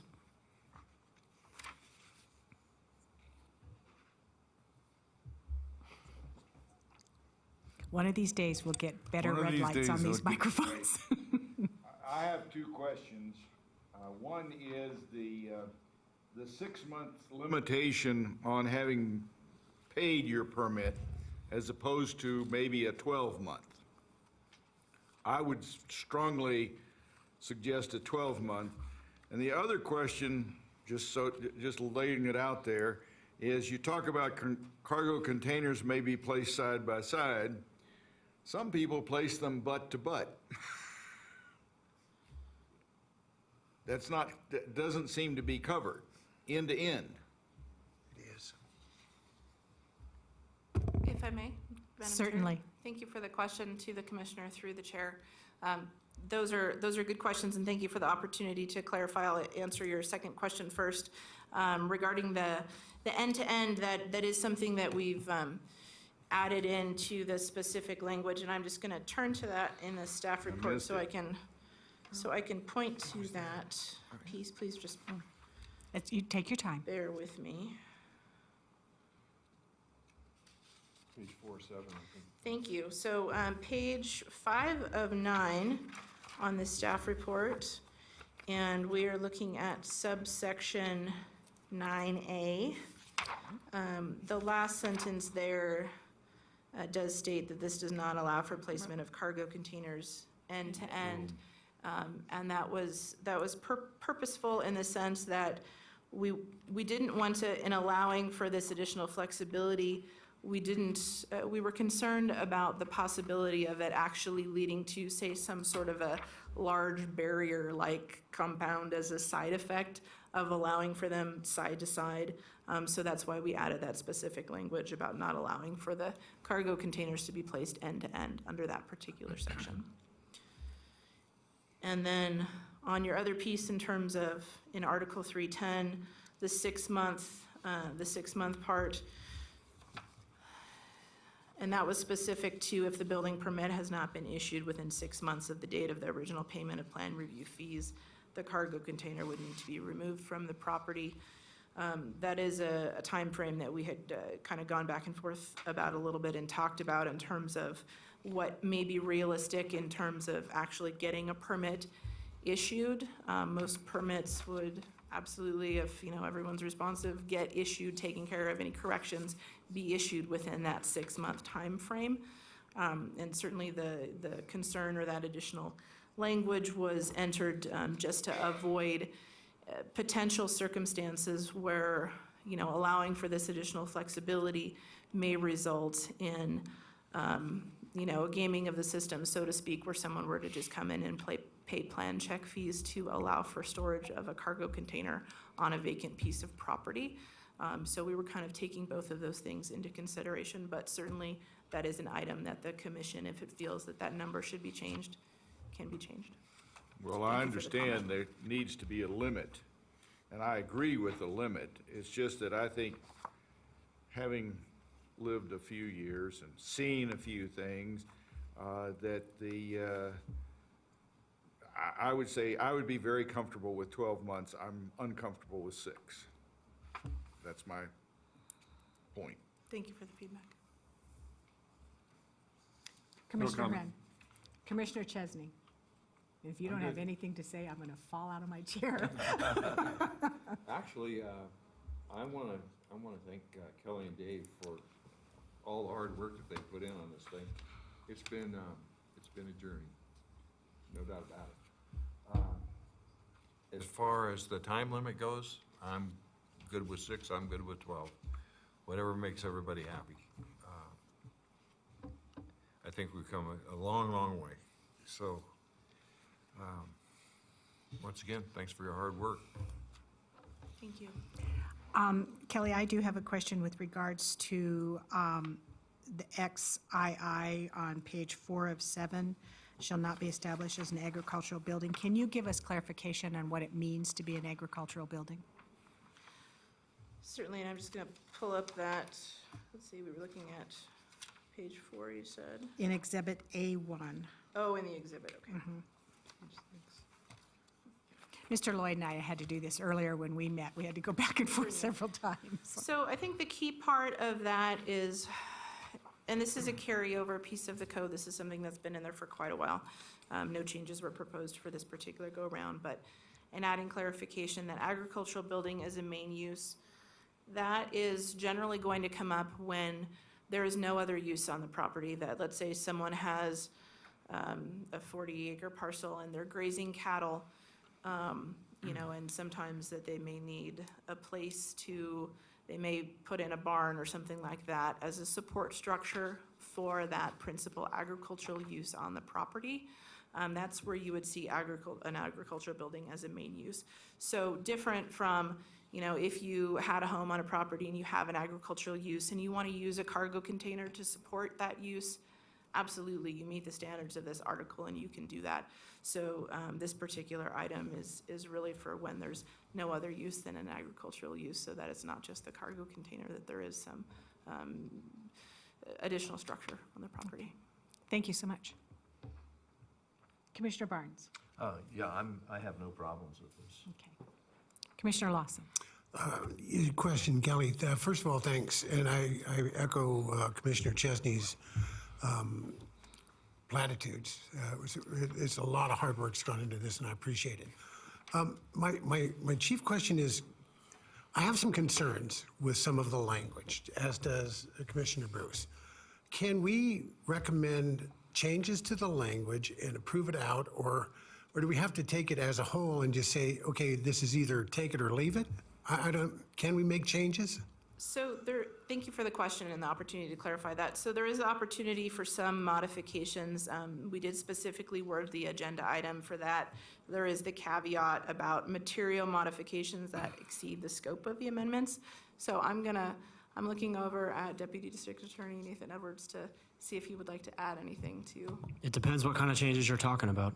So, Okay, thank you for that. yeah. And let me clarify then. As an example, I don't like, I like the idea of these units in rural areas and especially on large parcels. I don't like the idea of less than a half acre. I don't like the idea of two container units on a single acre. For me, this would work if we were to allow, I like the language for five acre parcels. But if we were to, for me, and this is just my perspective, I'd like to see that you'd have to have at least an acre to have one of these. And I don't like the idea of 2 per acre, I like the idea of 1 per acre. But that's just my own personal views, and I don't know, is that a substantive change? Give me just 1 second. And while Mr. Edwards is considering that, I do want to just note that in terms of how many cargo containers could be placed on what size parcel, that is something that the Board of County Commissioners did discuss at length, went back and forth. There was significant discussion about that piece. This is what was settled on from the commission. So certainly there can be recommendations for changes on that item, but I just want to make sure that you're aware in terms of the direction that they had provided to staff. It was very clear on that front. And that's why that you see those specific thresholds in this version. And may I, Madam Chair? Certainly. I took note of the minutes from those previous meetings with the Board of County Commissioners, and the discussion went back and forth about oh, well, it should be based on the size of the lot rather than zoning. And I understood that because it makes sense. It's easier to understand. But it seemed to me like there was one single comment from Commissioner Hartung that mentioned, well, my neighbor's got a half acre and they should have that. And to me, that seems arbitrary. And I don't know that just because a commissioner makes a point like that, that it should be incorporated into this code amendment without further discussion. So I'd like to have that as part of the discussion moving forward if Council Edwards determines it's not substantive. So the agenda item is what we need to look at here, and you are agendized to make changes to Article 306 and Article 310 and Article 902, and you are agendized to revise the allowable quantity, location, aesthetic, permitting, and other standards associated with the placement of cargo containers as detached accessory structures. In my opinion, what you're talking about fits within that scope, and so it would be fair game for you to consider at this meeting. Thank you. That answers my question. Commissioner Donchik. I have a few questions. First off, pardon my allergies, ladies and gentlemen. I'm a little confused on this complaint process. Would this be that they were allowed to put the container in, and once it's in, a neighbor has to complain to? Is that the premise for this complaint process, Kelly? Thank you for the question. Essentially, yes. So instead of, right now we could front load it, so to speak, where a placement permit is required, we check the proposed location, the other, characteristics of the container against the standards. With this change that was requested by the board, folks who are putting cargo containers on the property would still need to abide by the standards in any new ordinance. However, if there was a complaint about a cargo container on a piece of property, they would report that to our code enforcement team, and our code enforcement team would go out and investigate just like any other complaint that they would receive, to see if that complaint could be substantiated, and if there was evidence that the standards were not being met. So there's still the standards in place, because my concern was not having a total picture of this, because it's been a lot of excellent work, a lot of number of years, because I've sat through several meetings about this, in that someone could think they were following the standards, believe they're following the standards, come back and find out they've put all that money into it, and they're told they got to get rid of it. So that's my only concern with a complaint process versus a check in the front to make sure everything's okay, because they could be losing money in this whole deal. The person that's buying the container, placing the container, thinking that they have met all the standards, and ultimately find out they're missing something and been told they've got to move it. Certainly, that is absolutely an understandable concern. It's something that I think that, folks who go out and will, say, purchase a shed that's under 200 square feet may run into the same conundrum in terms of if a permit is not required. We certainly recommend that anyone who is interested in placing a cargo container or any other structure on their property, that they contact the planning team and building team to make sure that before they do so, that it's allowed, that they're meeting the standards. And that's certainly a common question that we get, and we obviously have these standards available within our development code, available online, so that they can see those themselves. But certainly that's always a possibility if they don't contact us first, that they could run into that issue. Another service that we do offer is if someone wanted to come in and, show us on their property where they're placing it, we could talk it through with them and let them know if they're in compliance with the standards or not. I do have another couple of questions. I have, as my fellow commissioner, I think but I have concerns about the size of the property that are allowing containers, because I did not get a chance to go back into all the codes. So I apologize on that. But I know that containers come in several different sizes.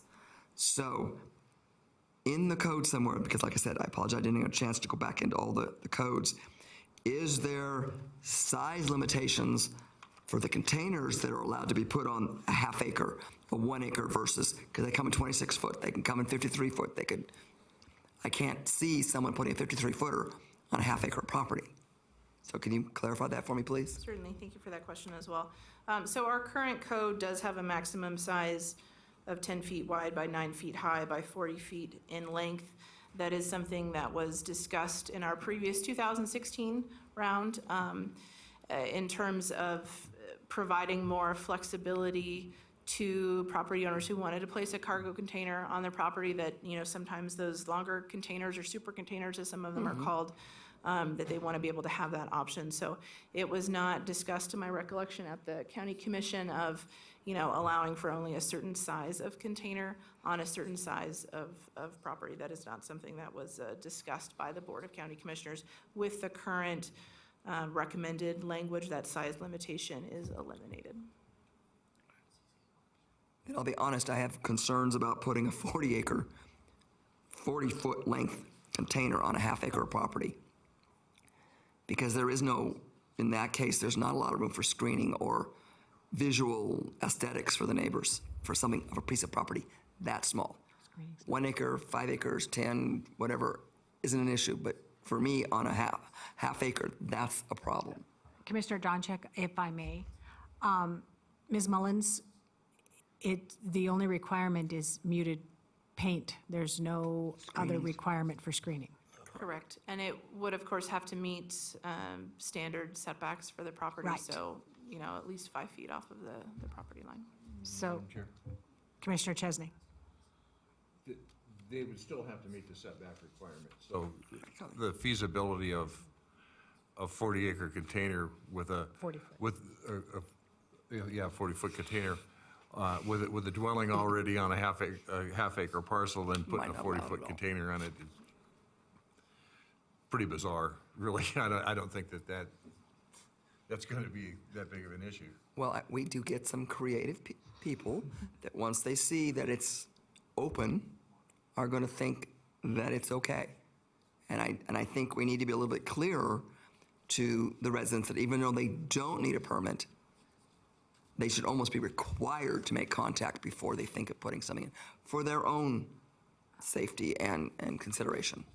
We certainly recommend that folks give us a call to find out what those standards are. And I do want to point out that on the smaller properties, 1.25 acres or less, you know, there would still be that limitation in terms of not being able to place the cargo container between the home and the primary street access. They would still, of course, have, in addition to that, still have the side and rear setbacks that would need to be accommodated as well. Thank you. Any other comment? I just wanted to thank you for all of your efforts as well. That's in there. It's already in the codes. What they're saying. And I know that I'm echoing my fellow commissioners, but I know, I mean, this has been a very long process, and I know that you guys have been put through the ringers numerous times. So I truly, truly appreciate what you've done. I truly appreciate the community engagement, and that the community was invested in this. And by, I dare say that the lack of public comment addresses that you have done your due diligence to seek that community input, and I applaud you. Thank you. Madam Chair, I have an issue that I feel like in order to be responsible, I feel like I need to advise the board or the commission here tonight, and it relates to Commissioner Lawson's comments. And the issue that I see, and I'm going to offer this for you to take into account as you decide, as you make a policy decision and a judgment call about how this ordinance should look for the residents of Washoe County. You can have this factor into your analysis. The issue that I see on the larger parcels, I don't see this issue being pertinent, what I'm about to say. I see it potentially being pertinent on the smaller parcels, which Commissioner Lawson has brought up. And let's say less than half an acre, just to illustrate the concept. If you're talking about homes on less than half acre, you're most likely talking about suburban style subdivision type developments, tract developments, common open space clustered subdivisions that you're familiar with and you've seen applications for and those types of things. There's, realistically speaking, there's only one kind of neighborhood that fits that description where this change, allowing them under half an acre without having to get permits and things like that, would allow them. And those are old neighborhoods that don't have CC&Rs. Almost all CC&Rs would prohibit something like this. So what you're talking about then is new neighborhoods, newer, wealthier neighborhoods would be protected in their minds from something like this. But older, less affluent neighborhoods would be open to the new provisions. If I were playing devil's advocate, if I were looking to mount some kind of a legal challenge, the question would come up is that an unfair impact on residents of older, less affluent neighborhoods and the types of people that are in those neighborhoods, a whole varieties, but is that unfair? Is that an unfair impact to them? And I think that's the legal question that this raises. I am not prepared tonight to say it's my legal opinion that this would violate, the Fair Housing Act or the Equal Protection Clause or something like that. But those issues are out there. I could see someone mounting some kind of a challenge. I don't know if they win or not, but that's an issue that this does raise. And I think since Commissioner Lawson brought it up, I think you can, factor that into your thinking on what's appropriate and what's not. You can also follow up with Ms. Mullen too about the differences between this set of rules that are proposed versus what's in place now. Because if I think you could potentially have one on those smaller parcels now, but I think you'd have to come in and get some type of a permit, like a placement permit or something like that. Well, we all know in the real world that acts in some ways as a deterrent, right? Because some people don't, it's a hassle, okay? Realistically, who wants to go down and do that type of stuff? And unless you're really motivated and really determined, a lot of people won't do it. And so there is some limiting effect of that. And I think that the change of taking that away would reduce that limiting effect, and you would have that potential issue. I offer that for your consideration. Thank you. Ms. Mullins, Mr. Edwards brought up, so in terms of it's not on, there have to be a minimum of a half acre, so it can't be on anything smaller than a half acre. I'm just asking I believe that's what I saw you put up there. Thank you for the question, opportunity to clarify there. So the specific, I'm gonna actually bring it back. Yeah, if you just bring back to your slide, have that. Oh, there we go. Okay. Oh, so less than a half acre. If it is less Okay. than 1/2 Okay, acre, thank you. one is allowed. So it could be a lot. 2 containers between 1/2 acre and 5 acres. We can amend the language. Okay. I see Mr. Solero standing up, so. I'm gonna move out of his way. Good afternoon. For the record, Assistant County Manager Dave Solero. I really enjoy this conversation and listening to this. This was the type of dialogue that we were hoping would occur at the Board of County Commissioners. And to Commissioner Lawson's point, one commissioner said, hey, we've got this thing, but we also heard from a wide variety of residents during this process as well. People on, less than a half an acre that were hoping to be able to do this, to have a cargo container. Placement aside and some of those other sorts of things. So based on this discussion, I may proffer a recommendation for you to do with what you'd like. But I do like the discussion around maybe size limitations. So currently within our code, anything less than 200 square feet does not require a permit anyway. So maybe there's a balance here where those smaller lots could be limited to a 20-foot length container, which actually is less than 200 square feet anyway and is available for all of our residents regardless of lot size today without a permit. So it really doesn't change much there, but it would still require the screening and some of those other sorts of things that don't occur on those smaller properties today. If someone had a 20-foot container that is less than 200 square feet. So I just throw that out there as I'm listening to this conversation as a potential discussion. It also gets towards the discussion that Deputy District Attorney Edwards brought up as well. So. Okay, thank you. Commissioner Chesney. So, Is your mic still on? So we talked about changing the date or the length of time from 6 to 12 months. And I agree with the 20-foot container which is less than 200 square feet. They could get a little, the little sheds and put those on there anyhow without a permit or anything either. So I guess the question I have is how are we going to craft this motion? And I guess I need some help with that. And then you had the other issue with, you opened your statement with another question regarding 12 months versus 6 months, or 6 months versus 12 months on building permit. Right, yeah. So, Mr. Edwards, are you asking for his input? Yeah, What I would suggest is that when you Commissioner Bruce. when you make the motion, or when the motion is made, that the motion is made and you say with the following amendments. And in this particular case, it would be section 110.310.35 parenthetical H is the 6 month is changed to 12 months.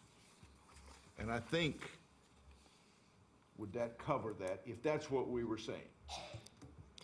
I'm going to trade chairs with Commissioner Bruce over here. That's a very well thought out manner of handling that type of amendment. I would have advised roughly the same thing. Thank you. And if you make, and then with the half acre, you would refer to that section, up. Well, if you're going to seeing change how it. you got this dialed in, you just might be the guy to make the motion, is what I'm thinking. Madam Chair, may I? I haven't. One moment, I'm waiting. Commissioner Bruce is still having, No, I just. okay. Commissioner Lawson. Madam Chair, I think Commissioner Bruce is on the right track with the language for making an amendment to this language. I'd like to decide what those amendments would be. I agree with the expanding from 6 to 12 months, and we could include that if we're in agreement on that. I like Assistant, I'm sorry, Dave, I don't know your title. Mr. Solero's recommendation He's the Director of Community Services, and he's the Assistant County Manager. Assistant County Manager, yeah. At any rate, I think that was an excellent suggestion to come up with and I think we can amend that easily under the definition of, we just put that right in the language as Commissioner Bruce suggested, and I can't find the damn thing. Where we specify only one cargo container not to exceed the dimensions of 200 square feet shall be allowed. Yeah. You know, and then that just covers it. And I think that speaks to Council Edwards' concerns that we're not being discriminatory while still trying to manage this thing.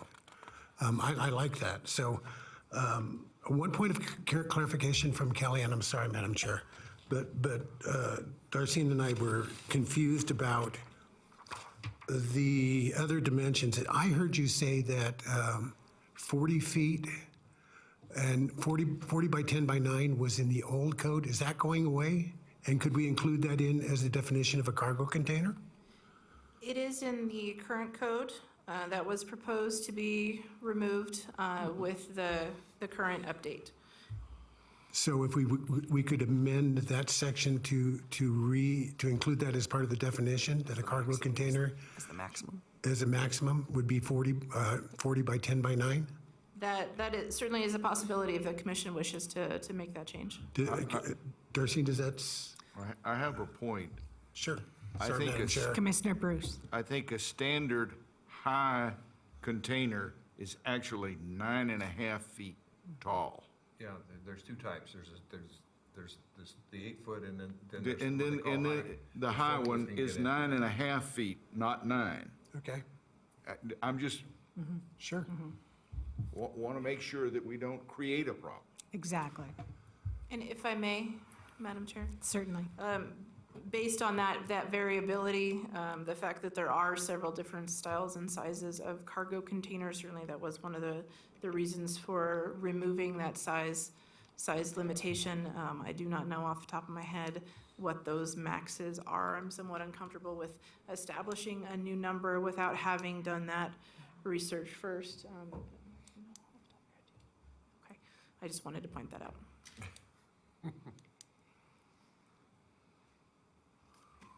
Are we prepared to move to a motion?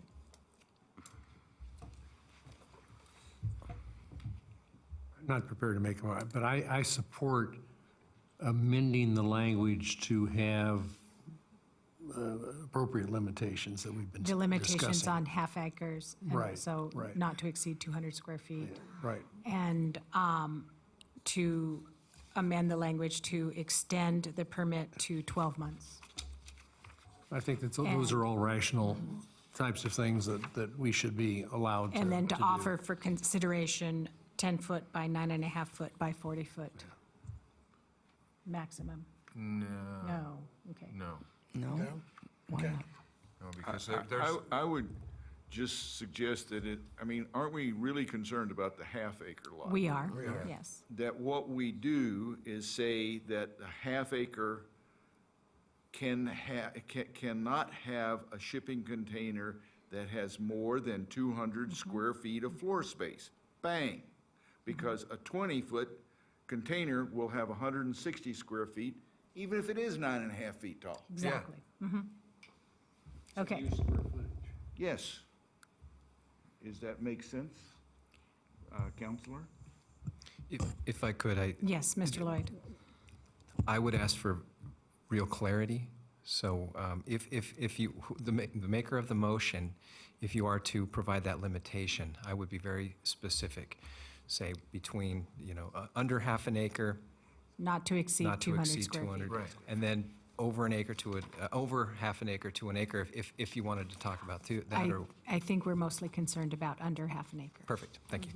And then we're looking at the permitting time to remove during building permit. Okay. So I again ask for one of my esteemed commissioners to put forth the motion. all right, I'm gonna take a shot at it. Yes, you are esteemed. Unless Commissioner Bruce would rather take a shot at it. Commissioner Bruce, you had it pretty dialed in, so. Well, I have it dialed in for the time on the permit. I'm trying to find where we talk about the one for less than half an acre. Ms. Mullins? Page four. Is it just Page four, page four? 1, paren, II. So page 4 of 9, Commissioner Bruce. 1 paren, double I, okay. Give me a second. You certainly, most certainly. We could do this in concert. Well, I was gonna say, if you want, less than 1/2 acre.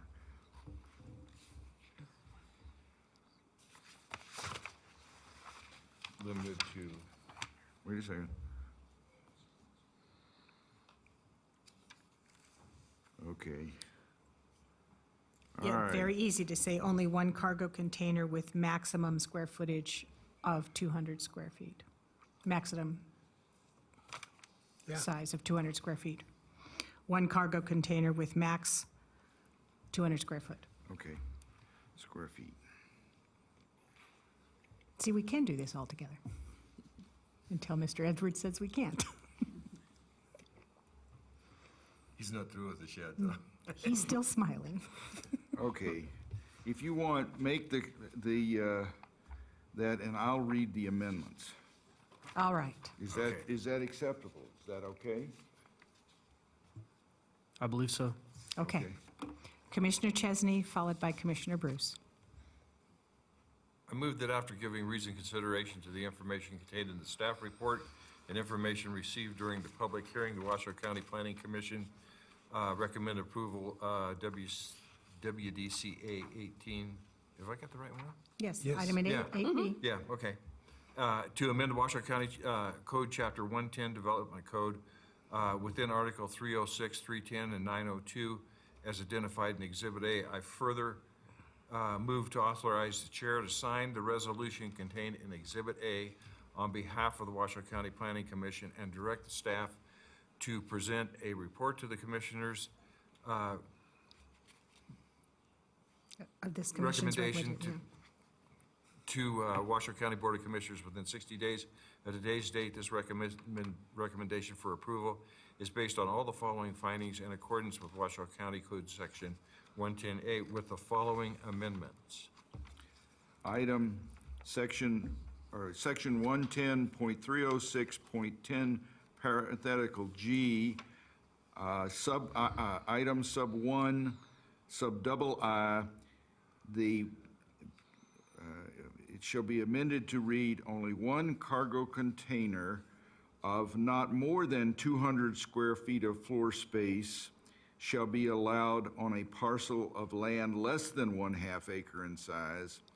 2 cargo containers shall be allowed on a parcel of land between 1/2 acre and 5 acres in size. Parcels larger than 5 acres are limited to 1 container per acre or portion thereof. And section 110.310.35H is amended to read that if the building permit has not been issued within 12 months of the date of original payment of plan review fees, the cargo container shall be removed from the property at the owner's expense. Issuance of the building permit at a later date will allow the cargo container, parenthetical S, to be placed on the property again. Any cargo container remaining on site after issuance of a final building inspection or certificate of occupancy shall conform to the standards within section 110.306.10, period. Is there a second? I second, Madam Chair. Any discussion? Hold on one second. Oh, I'm sorry. The movement stated the motion, Mr. Chesney. Mr. Bruce read the amendments to it. For the record, does Commissioner Chesney adopt the amendments stated by Commissioner Bruce? Madam Chair, Commissioner Chesney does adopt the amendments stated by Commissioner Bruce. Thank you. And does the seconder also second the motion with the amendments adopted by Commissioner Chesney? Thank you, Mr. Edwards. I do. Thank you. Any discussion? All those in favor? Aye. Oh, wait. Ms. Mullins is looking at me. Thank you, and Madam Chair, and I apologize for the interruption. I'm just seeking some clarification. I want to make sure that the intent of the Planning Commission is that for parcels between 1/2 acre and 5 acres in size and up, that there is not a size limitation on the cargo container? No. No. Is that, if that is accurate, then that is text that we will add in, provide some clarification in the version that goes to the county commission. The only if agreed by limitations the are planning on commission. less than 1/2 acre. Thank you for that. Okay. I will call for the question again. All those in favor? Aye. Any opposed? Motion carries unanimously. Yeah. Really, it's exactly what it feels like. Okay. Item 8C. Mr. Lloyd. Thank you. All right, this is amendment of conditions, case number WAC 19-0002 for Blackstone Estates. Tentative map, case number TM 15-001. For possible action, hearing, and discussion to approve the amendment of one condition of approval for tentative subdivision map TM 15-001. The request specifically seeks to amend condition 1Y, which required a neighborhood park to be constructed prior to the recordation of the 80th lot in the subdivision. The amendment would change the timing for construction of the park to occur prior to recordation of the 107th lot or issuance of the certificate of occupancy for the 80th home, whichever comes first. And once again, representing Washoe County is Senior Planner Kelly Mullen. Disclosures by commissioners for ethics or ex parte communication? None. Seeing none, I'll open the public hearing. Thank you, Ms. Mullins. Thank you, Madam Chair. Again, for the record, Kelly Mullen, Senior Planner with Washoe County. To be honest, the description that Mr. Lloyd read covers that pretty well. However, I'm going to go through some of the background for this item as well. Blackstone Estates, that property is located within Spanish Springs at 350 Calle de la Plata. That is just east of Pyramid Highway. The property is zoned medium-density suburban and is just under 59 acres. Blackstone Estates, if you remember, was approved by the Planning Commission back in November of 2016. That was approved as a 161-lot common open space subdivision.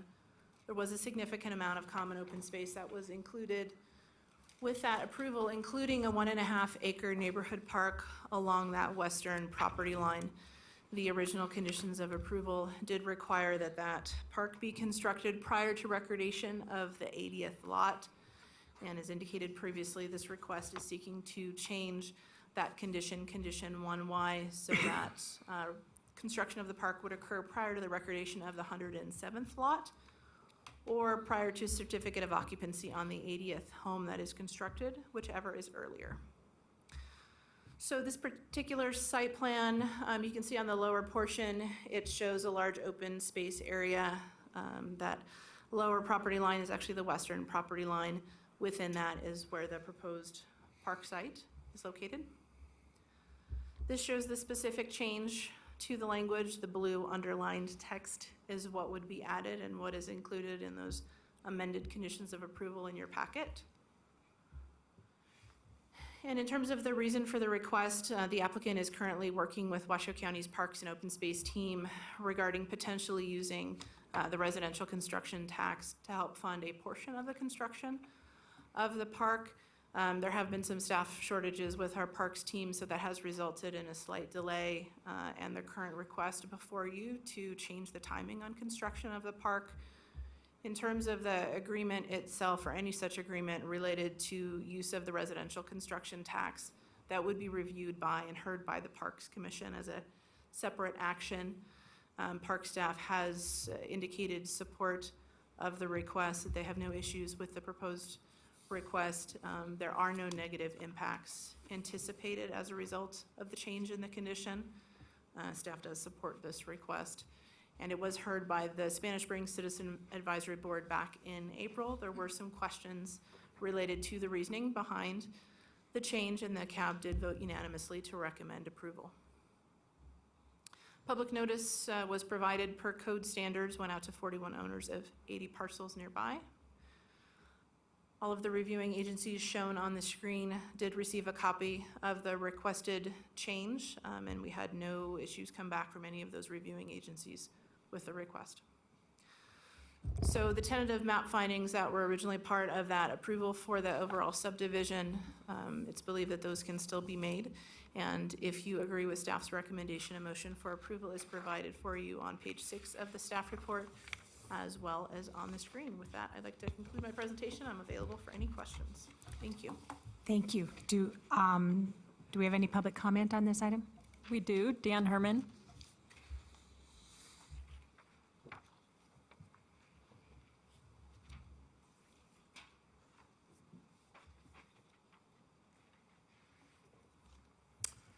Good evening, Commissioners. My name is Dan Herman. My address is 11275 Campo Rico, and this is literally in my backyard. I am on the western boundary of the proposed park. It's literally in my backyard on my property line.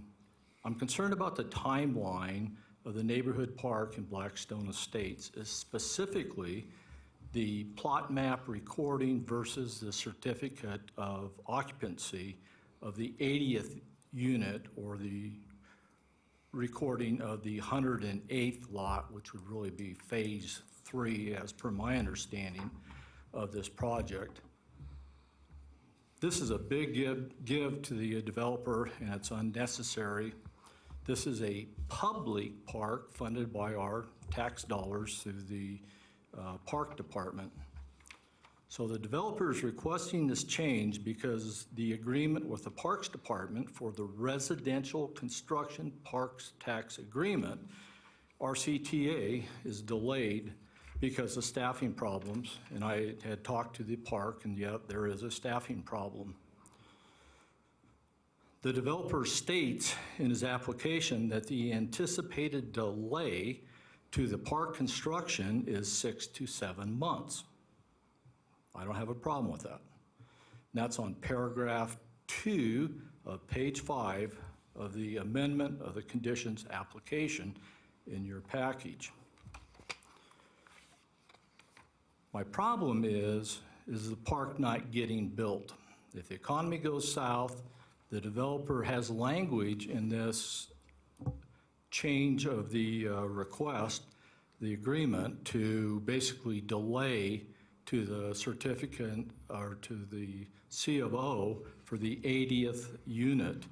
So if things go south, maybe he only builds 20 units per year. And so that would be 4 years before the citizens get their park. So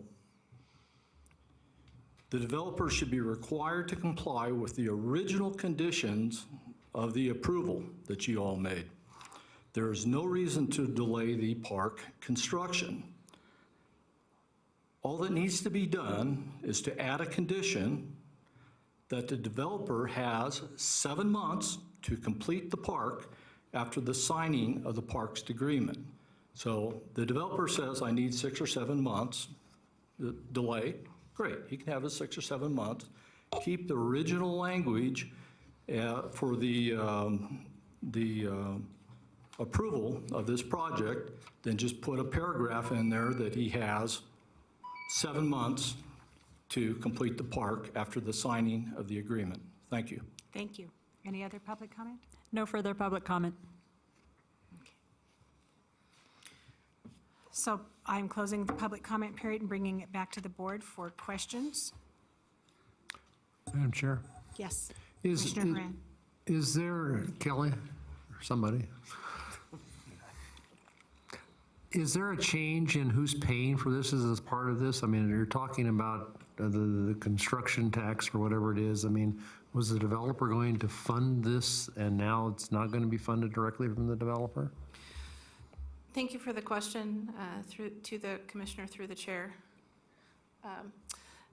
In terms of the funding of the park, it does need to be constructed by the developer, and then ongoing maintenance will be funded by the homeowners association.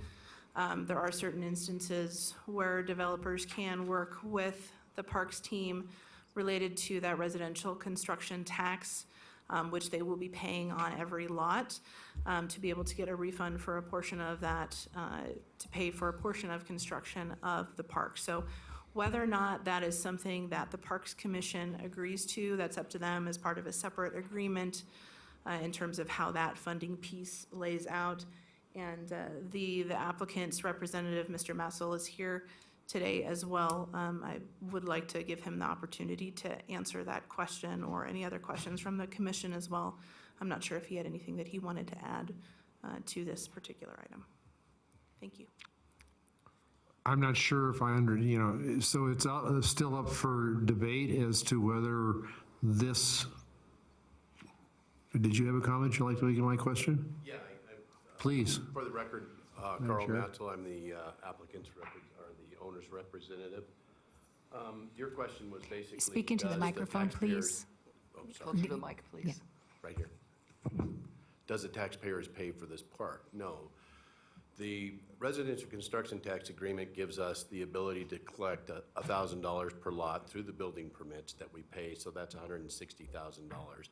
I think the estimate for the park is about $400,000 to $600,000. We're not quite sure yet because we've got the plans done, but we haven't started to put it out to bid. So it does pay for a portion of it, but the taxpayers don't pay for it. It just comes back to us through the building permits. We get $160,000 to $1,000 back through the building permits that we pay for. Okay, thank you. It augments the construction of the park. That answers the question. So there's no change in who's paying for anything? That's correct. All right, thank you. Any other questions from commissioners? Are we prepared to move to a motion? Madam Chair. Commissioner Lawson. Madam Chair, I'd like to discuss. I asked if there was any more I discussion. keep hearing you say, ask if there's questions, you know. Questions and discussions, Okay, same I'm thing, sorry. Commissioner Okay, Lawson. thank you. I'm still learning, and I'm going to be gone soon. I guess the public comment we heard resonates somewhat with me in terms of potential delay for a period longer than that is anticipated.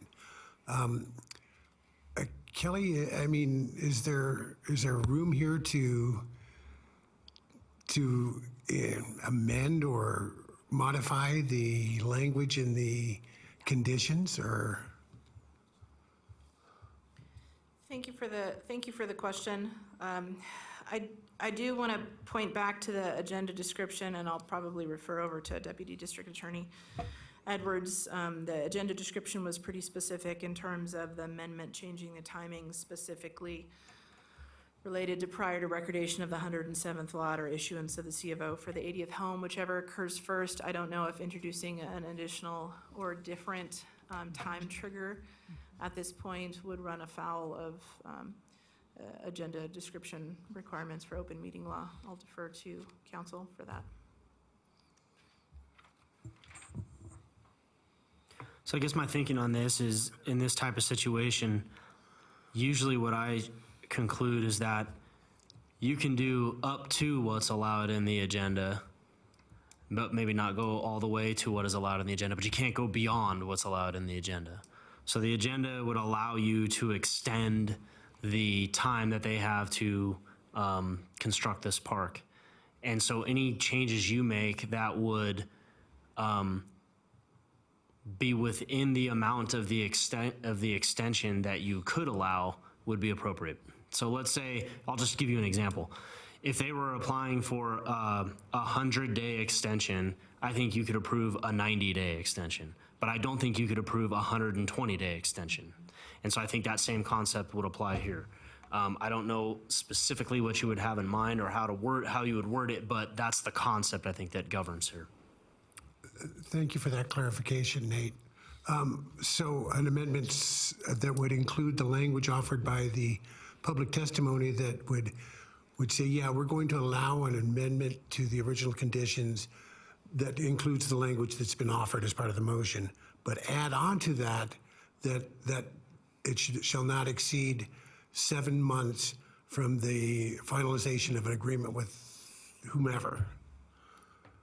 With the parks. With parks, yeah. Yeah, so to me, that sounds quite a bit different than what's in the agenda language. Okay. And so I don't think you could do that tonight. Okay. So it's either a thumbs up or a thumbs down at this point. I think you could say, for example, it says, you want to change the timing of the park to occur prior to recordation of the 107th lot. You could say prior to the recordation of the 100th lot, but I don't think you could go beyond that. Okay. Because I think you've told the public that these are the limitations on the extension that you might give. So somebody from the public might say, well, I was fine with 107th lot, but 108th lot, I would have come down and spoken against this, you know? Okay. I'm just giving you the idea behind it. Thank you, Nate. Thank you, Madam Chair. You're most welcome. Madam Chair, can I have another bite at the apple here? You certainly can. I still don't quite get why we wanted to delay. You know, you just mentioned that, mentioned that you're going to get $1,000 per lot. And so you're going to collect $161,000 or whatever it was from the construction tax. And the balance was going to be paid for by the developer. Am I right in? Okay. So there's got to be a reason why you want to delay it. I don't quite understand what the delay is. I mean, there's hardly any money involved. What's the reason? It's not the money. Then what's the reason? The delay is not caused by us. We can't start the park until the residential construction tax agreement is in place. We've been working with the county. Why? Because that's the way that the agreements work. We can't go out and start the construction of the park. It's all included in the residential construction tax agreement, how we construct the park, what we construct the park up, the dollar amount that's going to be approved in the park. You just told me what the dollar amount was going to be approved was $1,000 per lot. The reimbursement through the county, through the building permits is $1,000 a park, but the park has to be, the budget has to be set. Timing, there's timing issues that are involved in the residential construction tax agreement. There are specifications. There's a whole bunch of things that go into that agreement. They are working on that agreement now as we Who's they again? The county. The county Parks Commission, Department. the Parks We Department. initiated this discussion right prior, a year and a half ago, when we started this. And they said we could do this. The delay is not on our part, it's on the, I mean, that's why. He's not trying to throw the Dave, Park you're under the Commission. bus. That's why I wanted Colleen here, because she did a great job at the NAB meeting explaining this. Okay. So I mean, we're trying to get this park done. We've got the plans done. The DA, I believe, I mean, my understanding is. So if we put a 6 or 7 month limit on it, what happens if it comes up to the 7th month and the agreement's not in place? Then it's not in place. We haven't started the park. Government. So Chair? Commissioner Chesney. This has been in front of the cab, the Warm Springs cab, and they had no problem with it at all. And they're much closer to this than we are. And so it would be my suggestion that we support the local cab, the people that live there and close to the project, rather than us trying to second guess their decision. Thank you. Commissioner Bruce? Well, I drive by it every day. And by the way, you have a porta potty upside down in the ditch.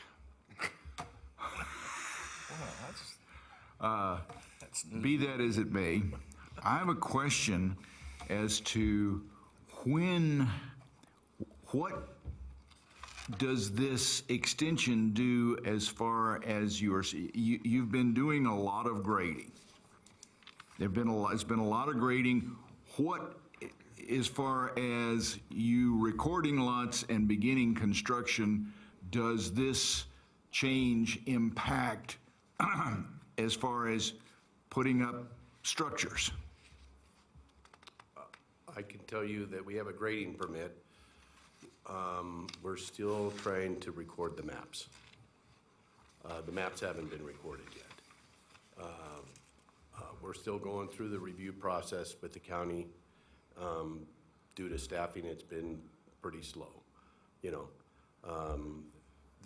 The request that we're asking for is the original number was the recordation of the 80th lot. The 107th lot is the first lot in the third phase.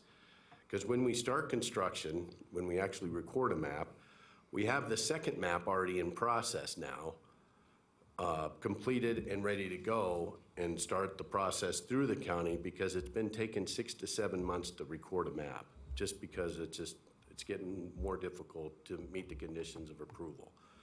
This keeps us moving in a timely fashion in building homes, because if we get to the 180th or the 80th lot and we record the second phase, or we can't record the second phase, we stop construction. We can't keep that momentum going. So right now, we have got the maps done for the second phase so we can record them. Because it's going to take us another 7 months, and within that 7 months, hopefully we'll be 2/3 through the first phase, because we're planning, they estimate 6 to 8 homes a month once they start production.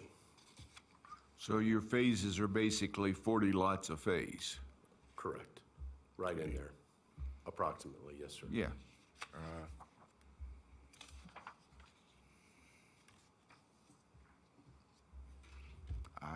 Commissioner Haran.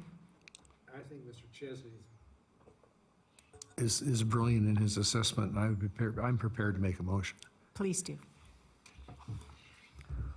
I move that after giving reason consideration to the information contained in the staff report and information received during the public hearing, the Washoe County Planning Commission approve amendment of conditions case number WAC 19-0002 for tentative subdivision map TM 15-001 for Blackstone Estates with the amended conditions as included in Exhibit A, having made all 10 findings in accordance with Washoe County Code Section 110-60825.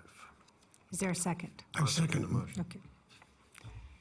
I think Commissioner yield to Lawson beat- Commissioner- yeah. Okay, Thank so you. moved by Commissioner Hand and seconded by Commissioner Lawson. Any discussion? All those in favor? Aye. Opposed? Nay. Let the record reflect that Commissioner Bruce voted no. All other commissioners voted yes. Thank you. Thank you. We're on to item 8D. Mr. Lloyd. This is Development Code Amendment, case number WDCA 19-0001 for building placement standards on nonconforming lots for possible action, hearing, and discussion to initiate an amendment to Washoe County Code, Chapter 110, within Article 406, Building Placement Standards, to add a requirement regulating setbacks on legal nonconforming lots when the lot size does not meet the minimum lot size for the actual regulatory zone applicable to the lot. The allowable setbacks will be based on the regulatory zone thresholds for the next densest regulatory zone for which the actual lot size does meet the minimum lot size requirements, and to remove Section 110-406-35E side yards prior zoning regarding the option to use the side yard setback requirements of the land use category comparable to the parcel size for lots created prior to May 26, 1993, and other matters necessarily connected therewith and pertaining thereto. If the proposed amendment is initiated, public hearing and further possible action to deny or recommend approval of the proposed amendment, and if approval is recommended, to authorize the chair to sign a resolution to that effect. Representing Washoe County is Planner Julie Olander. Disclosures by commissioners, ethics, or ex parte communication? I'll open the public hearing. Ms. Good Olander. evening, Julie Olander with Planning and Building. So this is a Development Code amendment, and what we're proposing to do is to update Section 406 to clarify the requirements for building placements on non-conforming lots. Currently, the situation is that when the lots, non-conforming lots have non-conforming, the setbacks don't match up, that it's based on the zoning. And what we're proposing to do is base it on the size of the lot. So that if you have a property that's zoned MDS or LDS and it's only a third acre, that lot is, the setbacks are based on the MDS, which is closer to that. So we're proposing to change Section 406.05E to remove that section that talks about the prior zoning that happened under in 1993, and that will eliminate the confusion on that. So this is a pretty straightforward change. It's going to update it and make it clearer to people, so when they're coming in and we're talking to them about their lots and that their lots don't conform with the zoning size, that we have a better way to address those lots and make it clearer and cleaner for those individuals and property owners. And then this would update the understanding of those situations. We did have an open, we had a workshop on March 10th, or 20th, excuse me, and the public was invited along with the CAB members. We did have one attendee, and they were asking more about accessory structures and what made a non-conforming, what made a lot non-conforming. So not particularly about this particular development, they were a little confused, but we explained to them what this was about, and they were satisfied with it. The notice was also put in the Gazette, and staff was able to make all 4 findings, and I provide a possible motion for initiation and amendment, and I'm available for any questions. Okay. Thank you. Do we have any public comment on this? No public comment. Okay. bring it back, close public comment, and bring it back to the board. Are there questions, comments, concerns?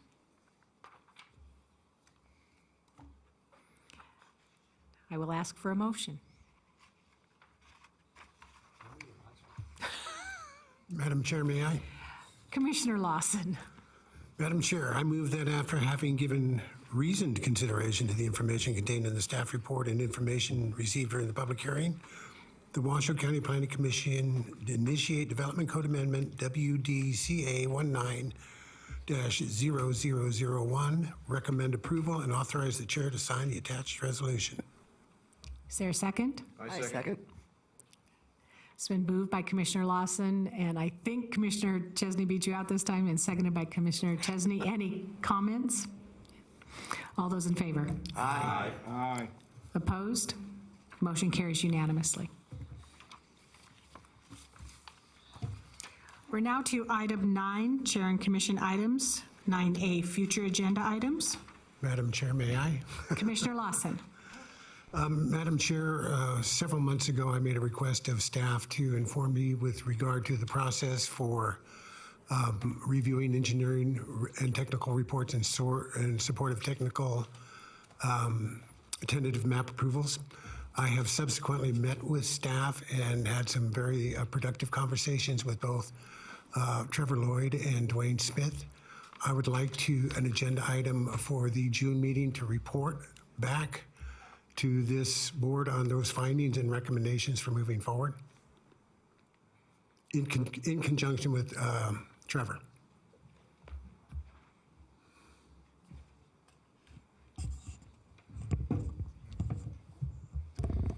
So, just for clarification, I believe that Commissioner Lawson had a request that he wanted to address the Planning Commission specifically on this issue that we have been trying to tackle for the last 6 to 9 months, and I think it may be an opportunity to provide more of an informational rather than a back and forth, and that's what we really want to avoid is an open discussion and dialogue as opposed to just more information in terms of how the process works. Yes. For point of clarification, Madam Chair, if I may, it would be a presentation that was vetted by staff in advance. And I would add that, and I'm sure that Mr. Edwards would be jumping in here, is that it needs to be an informational only item. We will not be taking any action. Absolutely. Okay. Any other requests for future agenda items? Seeing none, 9B, request for information from staff. Madam Chair, Mr. can we Edwards? back up Certainly. to the hopeful clerks at the end of the dais here have alerted me to something that we need to make sure is in the record. Back on item 8D, which was the initiation of the building placement standards on non-conforming lots development code amendment, was the motion simply to initiate, or was it also the second motion to approve and authorize the signing of the resolution? We missed the approve. Well, the language of the motion that we have before us is to initiate, and then I'm assuming that the approval is in there. We do not have anything that states approval. Right, and to avoid any potential confusion, because the way it's written in the staff report, there is one motion on the initiation and there's a second one on the amendment itself. And that is what I think may not have been done. Okay, so we do need to read the language on the amendment. So can I reopen this? You can reopen item 8D for So I'm purposes of, reopening item 8D for purposes of clarification for the amendment. So Commissioner Lawson, you read the initiation, and we approved the initiation unanimously. You now need to read into the motion the amendment. Thank you, Madam Chair. Thank you, Nate. I move that after giving reasoned consideration to the information contained in the staff report and received during the public hearing, the Washoe County Planning Commission recommend approval of WDCA 19-001 to amend Washoe County Code Chapter 110 within Article 406 building placement standards as described in the staff report for this matter. I further move to authorize the chair to sign the resolution contained in Exhibit A on behalf of the Planning Commission and to direct staff to present a report of this commission's recommendation to the Washoe County Board of County Commissioners within 60 days of today's date. This recommendation for approval is based on all of the following four findings in accordance with Washoe County Code Section 110.818.15E. Madam Chair, I second. Thank you. It's been moved and seconded to approve the language on the amendment, to item 8D. All in favor? Aye. Opposed? Motion carries unanimously. Thank you, Mr. Edwards. So back to 9B, any requests for additional information from staff? Seeing none. Item 10, Directors and Legal Counsel items. 10A, report of previous Planning Commission items. Nothing to report at this time. Okay. 10B, legal information and updates.